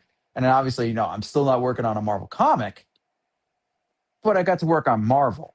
I was like, I'll take that. And and then getting that chance later on to get to do DC was like, So you know, let me ask you this about the Marvel stuff because I'm a card collector, and I'm a big card collector. My eBay business is I sell cards, I loan cards. I'm indoctrinated into it. Huge Mhm. Topps fan. I do a lot of business with Topps, and I know people who don't open up Marvel comics, but they're over the hill with Marvel cards from Hmm. Topps, like Marvel Studio, Marvel Chrome, X-Men '97, which was a Mhm. fun set. I traded in my Tiffany Stratton's MVP cards to get myself an X-Men '97. I bought the Nice. bases off of eBay for like $5 and they were worth 20 a piece. And same thing with Jey Wow. Uso. Great trade for me. Great trade for me. Turning 5 into 20 just like that. And then buying cards. But it wasn't a good box. But it was not a good. It was a fun trade, but not a great trade. Mhm. Ultimately, but I digress. The point I'm making is that you know because the reason why bring this up is that you're working on a Marvel project, and I don't know if people because I know so many people who enjoy Marvel, but they have no desire to open up a comic book, but they know all of this stuff about superheroes, but they don't, and so like I feel like you're exposed to the Marvel universe without having Mhm. to draw a Marvel comic. And I know it sounds weird, but like it's a much bigger entity than just the comics at this point. Oh, And for I don't sure. think you need to draw X-Men to say I draw for Marvel anymore. No. But I mean, and the irony was like one of the last sets I did for Marvel Digital was they said you could have like, you know, chef's choice. What do you want to draw? It's like, I want to draw the X-Men. So I finally got to draw the X-Men. So I got it was a set of basically it was like the original crew. So it was I even got to draw Gambit, and nobody gets to draw Gambit. It's like apparently because I don't know what it was. It's like, I get to draw Gambit. It's like, oh, we got to find out if it's okay. Okay, it's okay. Sweet. So because Gambit was my guy. Um, but it was like cool. Like in a very nice full circle moment of getting to draw the X-Men, the people that got me into this whole world. Um, and so it was very, very cool to do that. And then from there, to kind of go back to where you were asking me to start, this was then approached by the folks at Star Wars. And again, all these things like these are all of the stuff that I've been doing has been like, this was not on my bingo card. Like working for WWE was not in my radar. It was when I was like a wrestler. And I said, and you'll appreciate the irony. I had said that, like, because I had people that wanted to, like, do the tryouts for WWE at the time. I said, I think I would rather try to make a name for myself on the indies. I like if I had gone down that path as a wrestler, I would have done the indie route, try to go to Japan, try to go to Europe, and really and make such a name for myself that WWE would reach out and you know want to work with me. Ironically, that's kind of what happened. It just happened to be with art. Um, that I made a name for myself on the indies, and then WWE reached out. Um, but that was like I never, like I said, I just wanted to draw comics. I just wanted to draw for Marvel, DC. I just wanted to be a comic book artist. So that wasn't on the radar. Star Wars definitely wasn't on the radar, and yet here I was getting this chance to draw Han Solo, you know, and drawing Obi-Wan Kenobi and both versions, um, and a baby Ewok, and which made my wife very happy. And getting to do stuff that like, and again, like, and they're just giving me more cards, and I'm doing such a good job with them that like there's some cool stuff that'll be I think coming down the pike that I'm looking forward to that I can't talk about. I will leave it at that teaser. Um, but it's like I don't know, and it's been so cool. And from what I understand, it's kind of funny. because most of the stuff you've been doing is like, like with cards, it's like physical cards. And here I'm working with stuff that's only in the various trading card apps on your phone. And like there's that part I was like going, how does that work? Because it's not like they're NFTs or anything like that. It's just literally within the Topps app ecosystem. And yet people are still trading and exchanging money, I think, um, to get cards. I don't know if I don't think nearly to the, price I of like mean, physical cards, it's but beyond me. I'm a crypto guy. I'm a crypto guy. Mhm, I'm a Ethereum guy. I'm not an NFT guy. I don't. I had a bad experience with an NFT, and I like digital assets. To be honest, I'm a big stock mhm, guy, so I get all mhm, that. But like cards for me, it's supposed to be the balance, right? That's why it's a physical item, right? mhm. It's one thing for me to have a digital copy of my cards, but I don't view them the same way that I view a PSA 10 of something like graded Right. cards. Because it's a Yeah. hard set for me, and like that's my whole thing, right? And I just I like holding cards. I like ripping packs. It's like my favorite Mhm. thing. I like educating about cards. I mean, I just for those who don't know, I mean, I just put it in a Facebook group. I just pulled this out. I mean, I was waiting Nice. for about 20 weeks for it. It's a 1 of 5 Stephanie Voltaire card. Super Mhm. expensive. Super expensive. Somebody on eBay is asking 5G for it, which is wild. I don't think it's worth 5G. If it is, mine is going up there too for that price. Because 5 grand might get me to WrestleMania, in Vegas. Um, you know, but not the point. For 5 grand, I could buy a lot of other WWE cards. Yeah, I was For gonna say. as much as I like Stephanie Voltaire, unless she likes the post, and then I really can't sell it, I'll just get it graded because it'll be a Right. sick. That thing's a PSA.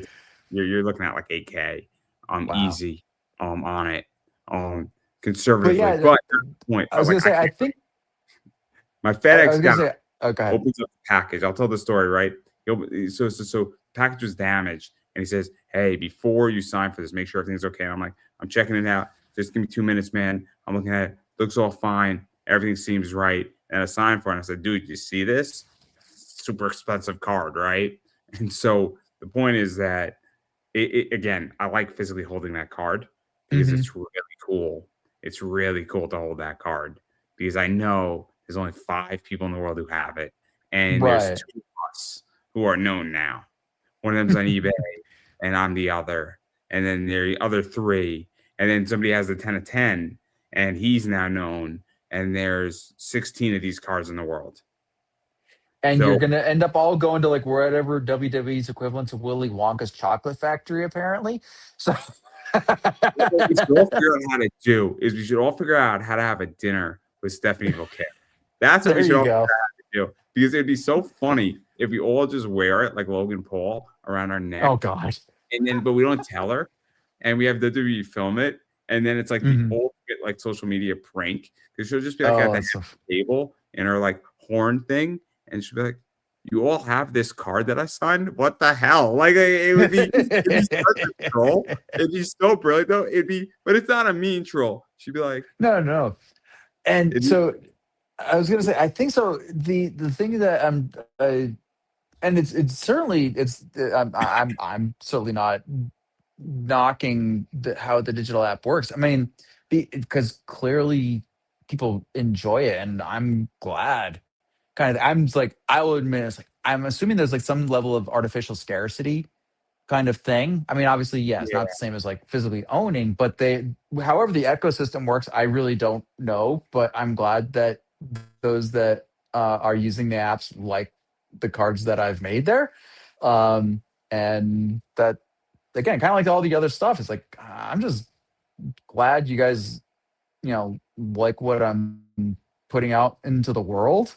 And then, yeah, getting these chances to do things that I never expected to do. I'm very lucky and very fortunate that I have I've had these opportunities, and that I'm doing a good enough job where they want to keep working with me is I can't really ask for anything better than that. But yeah, kind of like we were saying like way back, it's like it could all end tomorrow one way or the other, but I appreciate and am enjoying the ride, however long this ride goes, kind of thing. And hopefully it will lead into, you know, just yeah, I don't even know. I'm not even gonna maybe it'll lead into I have no idea what the future's gonna hold. So I'm just gonna enjoy it and see Fair enough. where things go. Fair enough. And then I want to talk about one more thing Sure. because I like Macross, and that's which she lost the baby, guys. She lost the baby. It was quite upsetting. She lost the baby, and then this here is also, Macross that you've done, and I don't know Mhm. if they were commissions or they were just for fun, They were but just for fun. No, nobody else. Like I was. This was these. Those were literally for me. Like I was like, I was always team Lisa slash Misa on that particular love triangle. So I was like that character. Um, and Robotech was, without even realizing what anime was at the time, I think it was like one of the first, well, certainly the first cartoon that I watched where a character died. Um, Spoilers for a 40-plus-year-old show. Um, but it's like, so like it was during that period where it's like I didn't know that some of these shows were like like Japanese cartoons. Like I watched Voltron, I watched Transor Z, uh, and I watched Robotech, and I always gravitated towards the Macross Saga. And then I was not into the new generation, and then I was then into um the last one with the Invid. Or no, I guess no. So sorry, new generation was that so it was Southern Macross. Cross was the second chapter. Yeah, Southern Cross, so it was the second with Hmm. Max's daughter, one of them, and then Yeah. the new gen was Scott Bernard, Yep. and Actually, I I got the little cyclone, transformable cyclone I got from like Entertainment Earth. I have one of those rare ones of Max's blue unit that's like Oh. BF like 1A. I Hmm. want it at a Harmony Gold New York Comic Con event or not New York Comic Con, maybe like Anime like Fest, whatever it was. It was Hmm. cool, right? Really enjoyed it. And then I also won my Shadow Chronicles there, and I had Tony Oliver sign it. Oh, nice. So he puts to the stars. Mm. So super cool, right? Super cool. Because again, I mean, I'm 33, so I didn't watch Macross when it was dropping, right? Hmm. Much later, old school anime, love it. I have the Protoculture box, the blue one, with all of the Oh, good stuff nice. there. So like Robotech 3000, the Hmm. whatever it is, the Sentinels with a Oh bunch yeah, of Robotech 2. Hmm. yeah. So there's Robotech 2, there's Macross 2. And then my Yep. favorite thing I bought ever from Robotech was the swimsuit edition because there are shirtless men in the swimsuit edition, and I am an equal offender. And it's like Sports Illustrated, but I just love how you have all of them across like Southern Cross and Macross and parts of New Gen, and you have both the men and the women. And I love how Uh-huh. it's equal. I'm all about equality. And then the best part is the centerfold is of Lin Minmay, and it's not Hmm. paper, but it's like a print.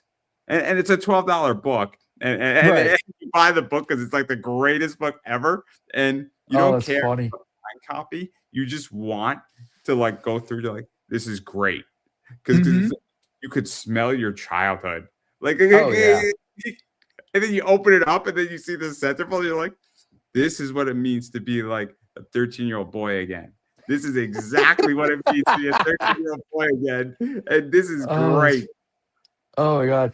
Yeah, it was like it definitely it did shape me. And even like when I had Jetfire, like the Transformer, I realized, wait a minute, this is a Veritech fighter. And so I basically used Jetfire as a Veritech fighter.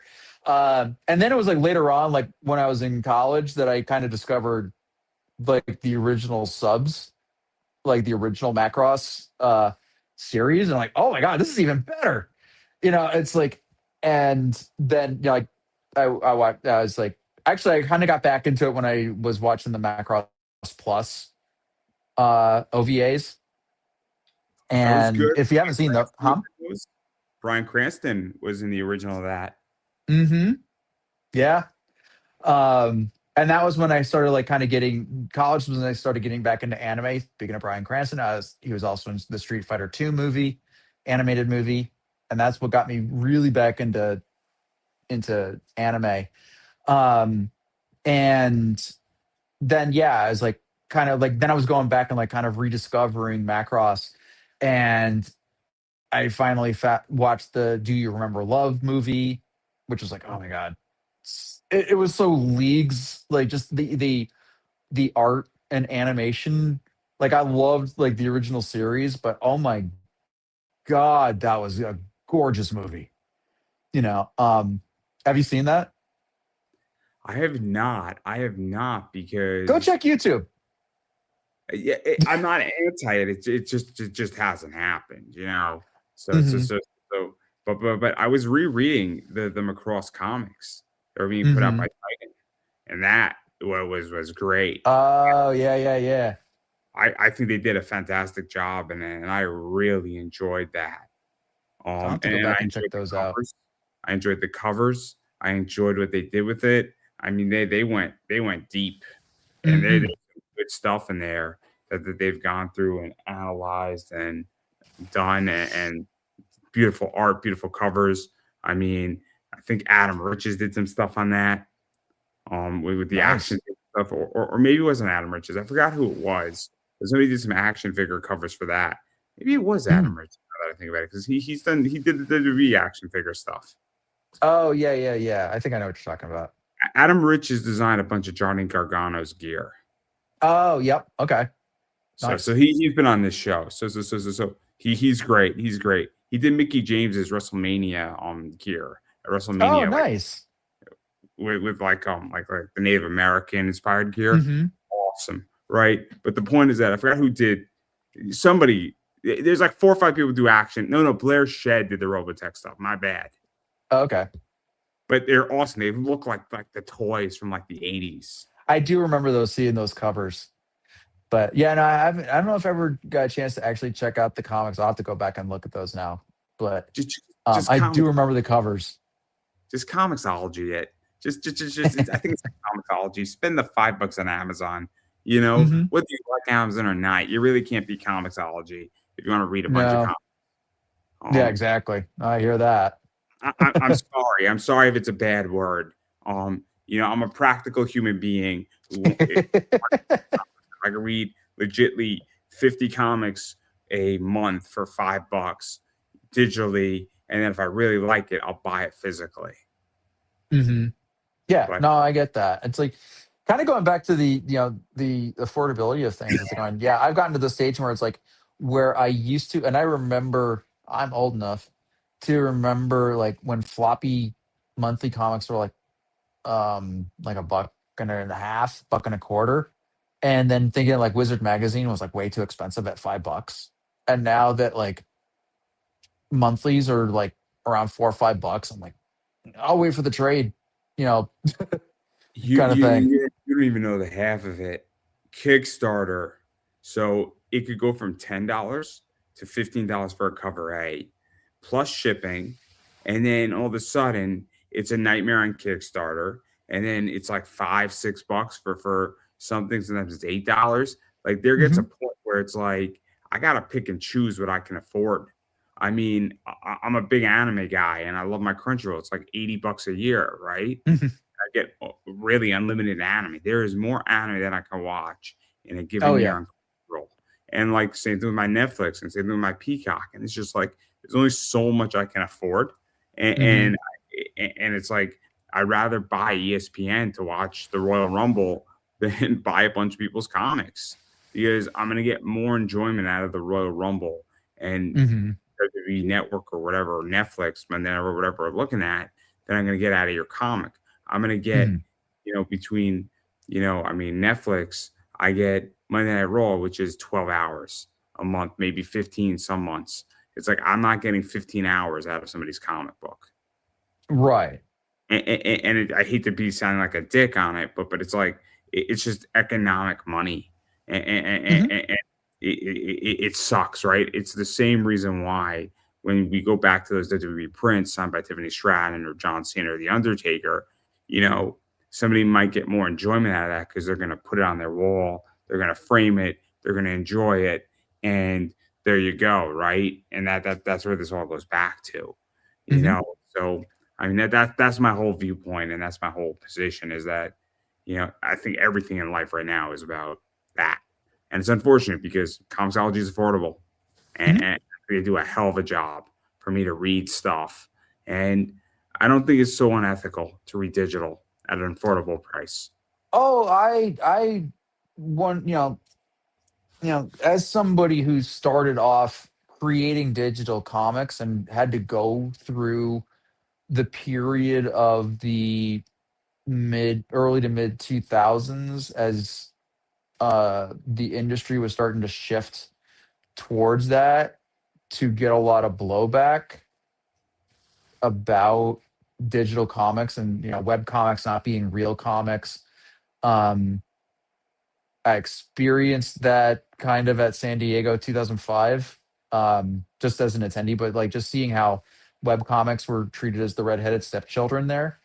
Um, and even treating like, because I've been drawing digitally since 2000. Like I can draw physical, but I have been every single, I think I've tried every single piece of hardware that you could create art with, whether it was a drawing tablet, and I started off with this really dinky, like iMac green, like 3x5 drawing tablet.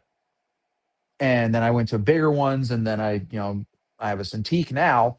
Um, and my primary thing right now is an iPad. Like all, trade secret. Most of the stuff you see that I've put out there, I created on an iPad. And it's like that is like been the best arting tool that I've been.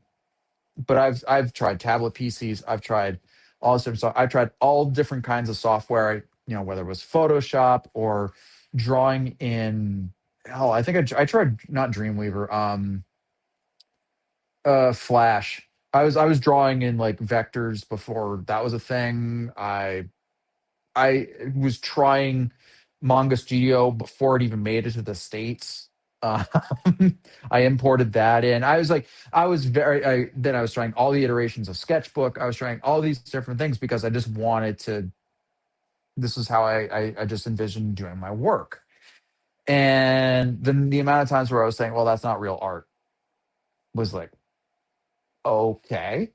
That is a choice kind of thing. But I had to do that. But at the same time, it's like I don't know. It's like I love my comics. I used to have like a few long boxes. Now I have like a half a long box of my most essential comics from the 90s, like my high school college era that I hold on to.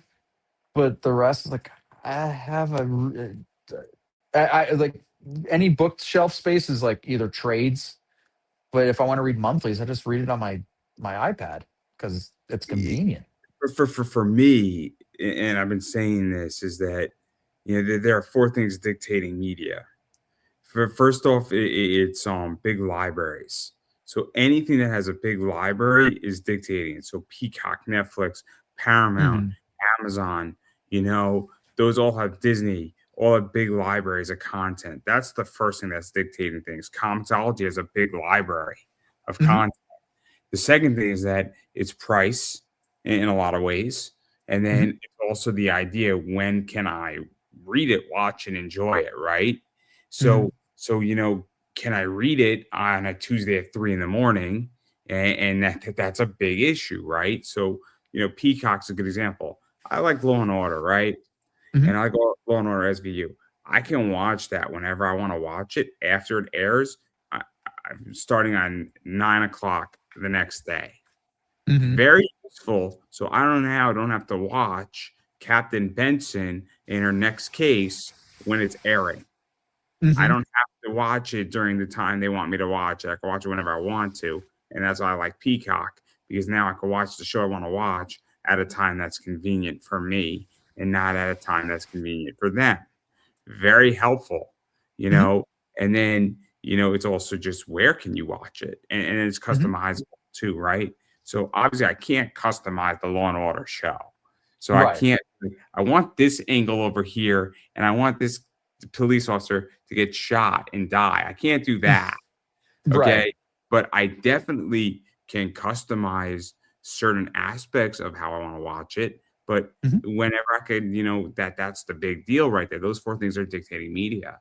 And so anytime you can do any of that, and like the whole digital distribution, I think has changed the game, because it's Mhm. affordable, big libraries, and I can get access to a bunch of stuff.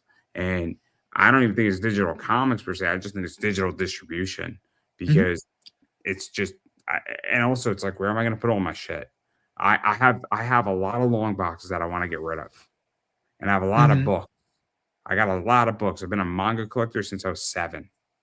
I'm 33. It's a lot of manga, a lot of it. I mean, we're talking Mhm. probably about 70 banker boxes worth. Mhm. I have a Oh, I was problem. gonna say it's like on Shonen Jump, like the Jump app has been like my favorite Four thing to bucks a read. month, Yep, and I got $4. to read all of Chainsaw Man. So, I'm on a One Piece drive with that on my oh, iPad. so but in another like 10 years, you should finally catch up. That's a Mm, long, I, that's I a do about long series, isn't it? I do 50 chapters a week. Oh, all right, never mind. You're good. So you do So 50 5 years chapters, then. 50 chapters a week. You know, 50 weeks. I mean, I'm gonna be caught up in the next like 4 months. Oh, okay. Because they're only on chapter like 1300, right? So Mhm. so by pretty much That's by true. Yeah. June, by June I'm gonna be caught up. So it's because they only release one chapter a week. So it's Mhm. the anime, you're fucked. That Yeah. that you can't do it in the anime. It's I'm giving up on the anime. It's I'm golden. I'm not in there. I was just at Mhm. Starbucks, and so it's like, "Oh, I'm watching on One Piece." I said, "Yeah, I'm not with you, man. I'm not with you." To like the barista, he's like, "Dude, you sort of like my Dragon Ball Z shirt." And we were talking about One Piece. I said, "I'm not with you on the One Piece drive, man. I'm not there." And he just started laughing. Yeah, So that is a level of dedication that I just am not able to dedicate that much time. I mean, I think reading the manga is much more doable. Um, it is. Same thing as It's like, I I should check out Berserk at some point too, and yeah, it's like, that's a big undertaking too, but It's 18 pages. 18 pages takes me about 12 minutes on a Mm, bad day in manga. So I could tear through a lot of manga. So I could sit down for like 3 hours sipping my whiskey when I used to drink, and I'm on a hiatus, but I'll get back to drinking, and I'll spend 3 hours sipping my whiskey reading One Piece. And then mhm, you start at chapter one, and you just go through the whole thing, and you just bang it out on your iPad. It's mhm. 3 hours on a Thursday night during not football season. Yeah, you'll get through One Piece pretty quickly. And I think like with all of this, like to kind of in a weird way, just kind of tie everything up in a nice bow. It's like it all boils down to personal value. I mean, some of it is money, but what is your personal value on this? Whether it's like you know, taking advantage of streaming services or streaming like comic services or stuff, or collecting one of five, trading cards, or getting a print, or a T-shirt, or any of these things. It's like, what, and what is your personal, and because that's all it really boils down to, is what does it mean to you? What is your personal value towards I this will thing? tell you There's a exactly the certain. trading card. I will tell you the Hmm? exact answer to the trading card. I got lucky. It was random. Yeah. So that's it. That's the answer on the 1 of 5 trading cards. I got No, lucky, that's and that's and it. that's it though. But it's like, but in that those are those moments of like, yeah, and this is cool. Like that you get those moments, and that, like, yeah, you could resell it or you could hold on to it because it's a special thing to you. Um, and I know, like, I know people that, like, I had a friend of mine who used to, when he would collect like wrestling figures, he would never take them out of the boxes. He would just kind of hang all the boxes like along his wall. Meanwhile, I'm like big Transformer nut, and I'm like, as soon as I get them, I'm ripping them open and playing with them. They're the best fidget toys, you know. um, but I'll give an example, right? I've bought limited edition watches, and I wear those watches, and I view them as a fashion accessory. And when I bought them because I like the way they look, right? Mhm, I don't really care. I bought some of these. They're like a $400 watch. Some of them are like a $1,200 watch, right? It's not about the money. It's that I like the way the watch looks, and I bought a watch that was $150, and I like the way the watch looks. It looks like mhm, an odometer on a car, and when people see it, they're like, "Dude, that's sick." Like, mhm, it looks like your odometer on your car, and when it lights up, you're like, "Dude, that's a sick watch." So, like, that's the like, yeah, I know it's a cool watch. It's mhm, awesome, right? But, like, that I value it because it just looks sweet, and when it's on my mhm. wrist, it looks like a car's odometer. And then I bought a wa Nice. and then I bought a watch that the presentation of it is amazing. It comes in a box, and it's a feature watch that has a roulette on the inner watch face. It has the black and red roulette wheel, and it's Mhm. from a company out in Vegas teamed up with G-Shock, and the band is casino wood color. The Oh, nice. green is the roulette, like, numbered Mhm, table stuff, and then it's that roulette thing, and the box is sick because it's a box that has a latch. You open it up, and it has the roulette numbers on the inner, and it has, like, oh, red velvet nice. there, and it's a sick watch, and then my sister got it for me, like, 2 years ago for Christmas, and I said to her, "I don't think you understand. I'm gonna open this up, everybody. It's a whole presentation." And my Mhm. favorite part of the watch is that it's a G-Shock, so it lights up and it says "Life is good" when it lights up. Nice. That's And so awesome. and the watch is it's a reminder that you could click that button and it says "Life is good," and it's sick. And then the point though is that the watch is a presentation from start to finish. Mhm, But I bought it because I like it, and every time I look at it, I'm like, "That's just a sick watch." I don't really care. I don't know what it's valued at. I'm not interested in selling it. I like wearing it. mhm. And I have a That's it. I SpongeBob. mean, that's ultimately what matters, I think, is what the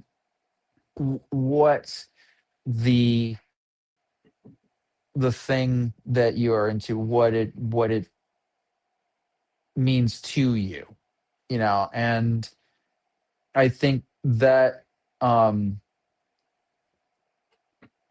so you had asked me a while back, like, what is it like to see people wearing like my shirts, or getting like the cards or whatever.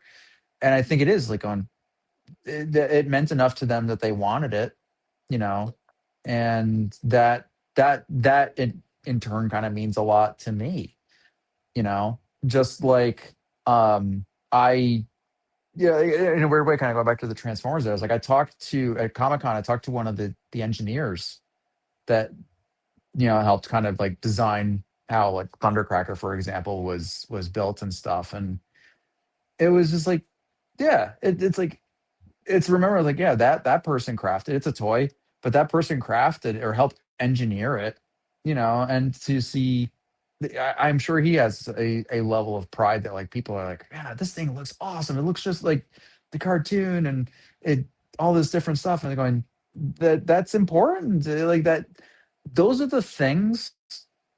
And even like when like, to hear that and to see that appreciation and that enjoyment. And I even had that from just the fact that when I talk to, I've had clients like, corporate clients kind of thing. Like, and I would just say thank you. And I was told, like, you don't know how much that kind of like is like, it means a lot to them too, especially when you are talking like corporate entities and large things. And, if they are being scorned by people like, clearly there are some people that are not WWE fans, and on some level that's gotta like like, so to have people like, no, I appreciate you guys, on this kind of like for this, because we're all human beings and we're all doing the best we can, and we all have our jobs and stuff. And, to what you said a while back, pleases and thank yous go a long way. They do. They really do. And they help a lot. They help a lot. Mhm. They do. When somebody says thank you to me, it means a lot. When somebody shoots me a message and says, hey, thank you for having me on, goes a long way. And I'll say it, and I've said it before. I would say that only 50% of the people who come on my show actually say thank you. And it bewilders me because it's free. Well, It let me make bewilders. sure that, No, no, to no, put no, this you on don't the have to. public You don't have record. Oh, no, no, I was going to anyway, but we're going to put this on the public record. Thank you very much for inviting me. This was cool. Like, I really, um, like I said, I went in this entirely blind. I didn't know what we were going to talk about. And I think this has been a very fun, oh my God, 2-hour conversation. Yes, yes. So I do want to give you a chance to promote yourself, and in that promotion, you do have to say who's going to win the Royal Rumble. Both the men and the women. There are no wrong answers. The only wrong answer is Titus O'Neil. He's no longer allowed as an answer on this show. Oh, I don't know God. personally, but he's no longer Ah, allowed. no, it's good. The Rumble's in Riyadh, so he may still show up. Uh, I can tell you who's not oh, going to show up. Aleister Black is technically not allowed because of the tattoos? because of his back tattoo. His back Oh, tattoo is apparently offensive in that country. oh. It's an issue. It's an issue. It's a Hmm. real issue for WWE, but he's such a good wrestler. All So right, he, so he might show up. He might show up. I don't know if that's still allowed, but it was an issue about 5 years ago. But huh. but but I don't want to get into the politicalness of that. 'Cause that's a whole Middle Eastern pipe bomb, for lack of a better word. I am going to all right, so for the women, I'll dark horse it and like in that like the out of left field like I'm gonna say like Bianca Belair comes back and she wins. For the men, oh, hmm, I think,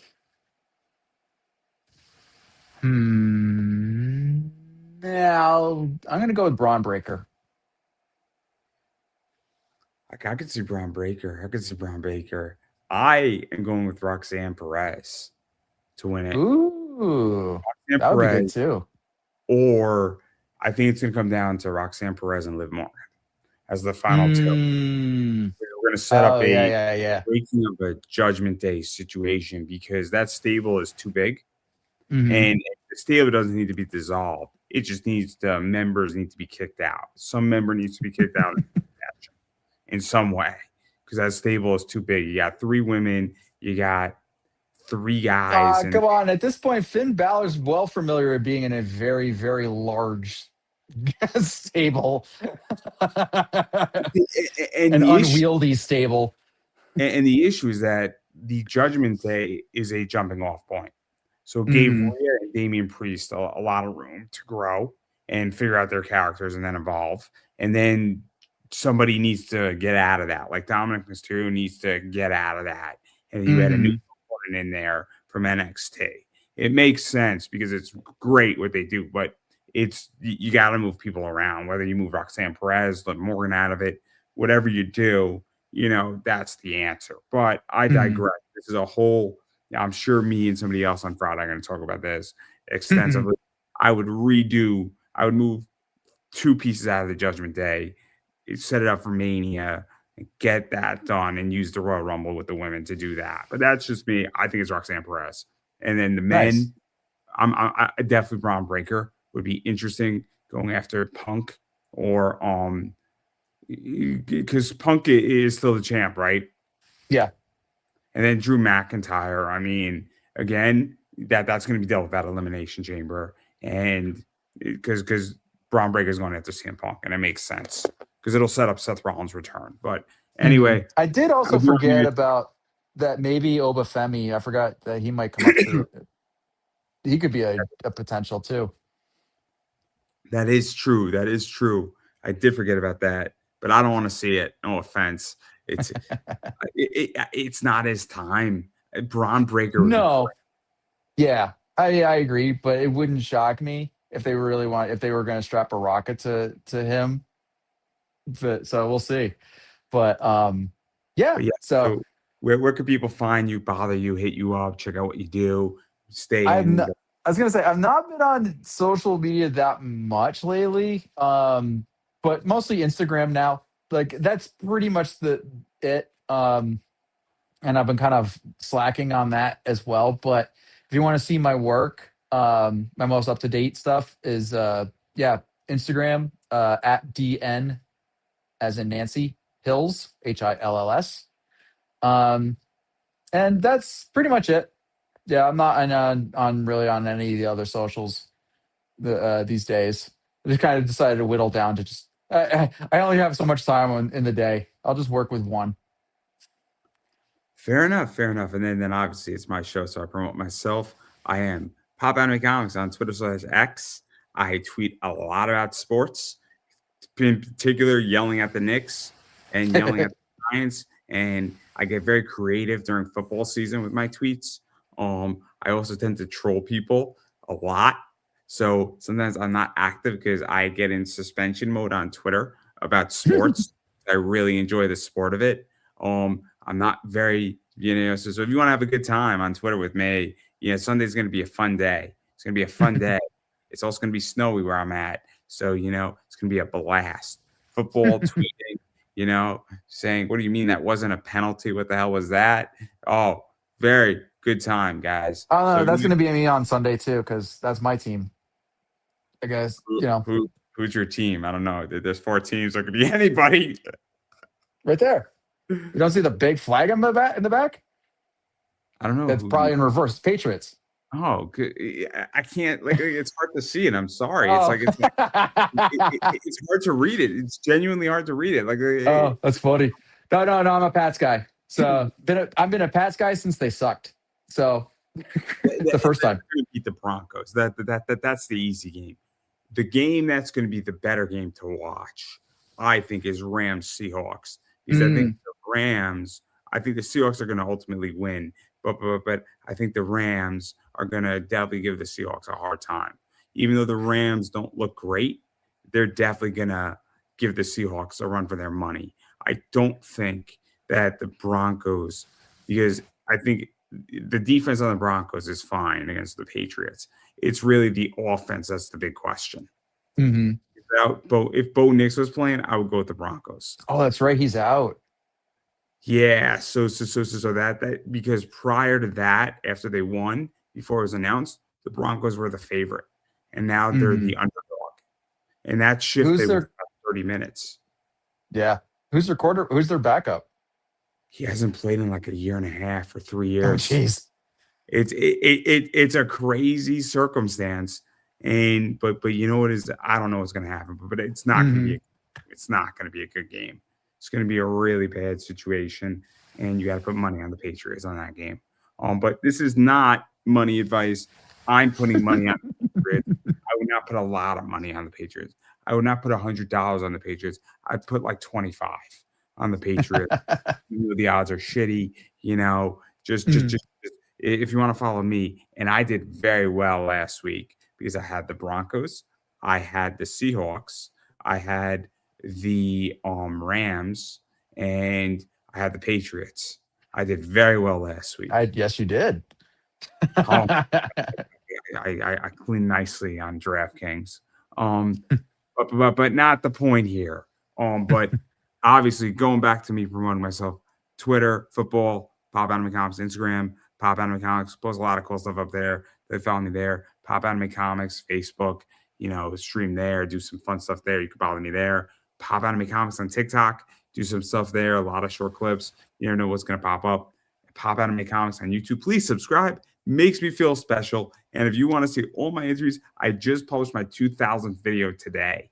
So I have 2,000 videos on YouTube, a lot of interviews, a lot of micro content, a lot of cool stuff. There's something for everybody. You name it, I've done it. I've done everything from crypto people to comic people to cosplayers to wrestlers to indie wrestlers to writers. You name it, I've done it. There's something for everybody. And definitely, though, you might need headphones.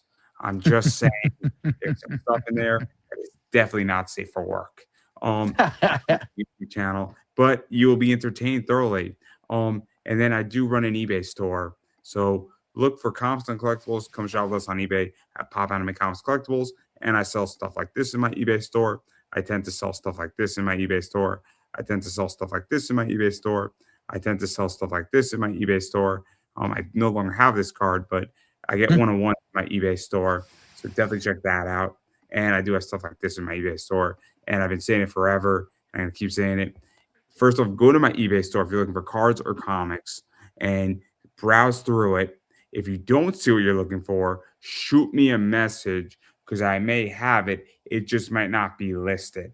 And if I got it and it's not listed, I'll list it for you and you'll happily get it. And if I don't have it, I will tell you. And I have a lot of friends who have stuff, and this happens all the time. And I'm happy to direct you to them because my friends carry merchandise that I don't carry, and I carry merchandise they don't carry. And sometimes I'm out of stuff, and I'm more than happy to help you out with all that. And then sometimes I don't know if I'm going to get a parallel or something in a particular order because it's a blind box, and I can't sell you something that I don't know if I'm going to get. So if I don't know what I'm going to get, I can't sell it to you until I get it. And that's also another reason why you might want to ask me, hey, did you get this blind box? And could you give me first shot at it? Because I've done that for people too. So again, shoot me a message if you're looking for stuff on eBay because I got you covered. But beyond that, no requirements. And that's everything I got going on. And I'm going to give you the final word. Well, again, thank you. This has been a lot of fun. And it was just kind of cool to just not have like on both our, I guess, like just let's just see where this conversation goes and let's just have some fun. And I hope you felt like you had a good time, and I certainly did. And I hope the people that watch this have enjoyed the twists and turns and rambles because I have a tendency to do that. But no, this was cool. It was nice to you certainly did some nice deep dives. I appreciate that. That was fun. But yeah, no, this was cool. I really appreciate the time and getting to chat with you on this. Well, you did me a favor because I'm the lucky one and I'm the one who benefits the most from this. So I absolutely appreciate that, and definitely appreciate your time. And I believe that is a wrap, everybody. So enjoy your night, everybody.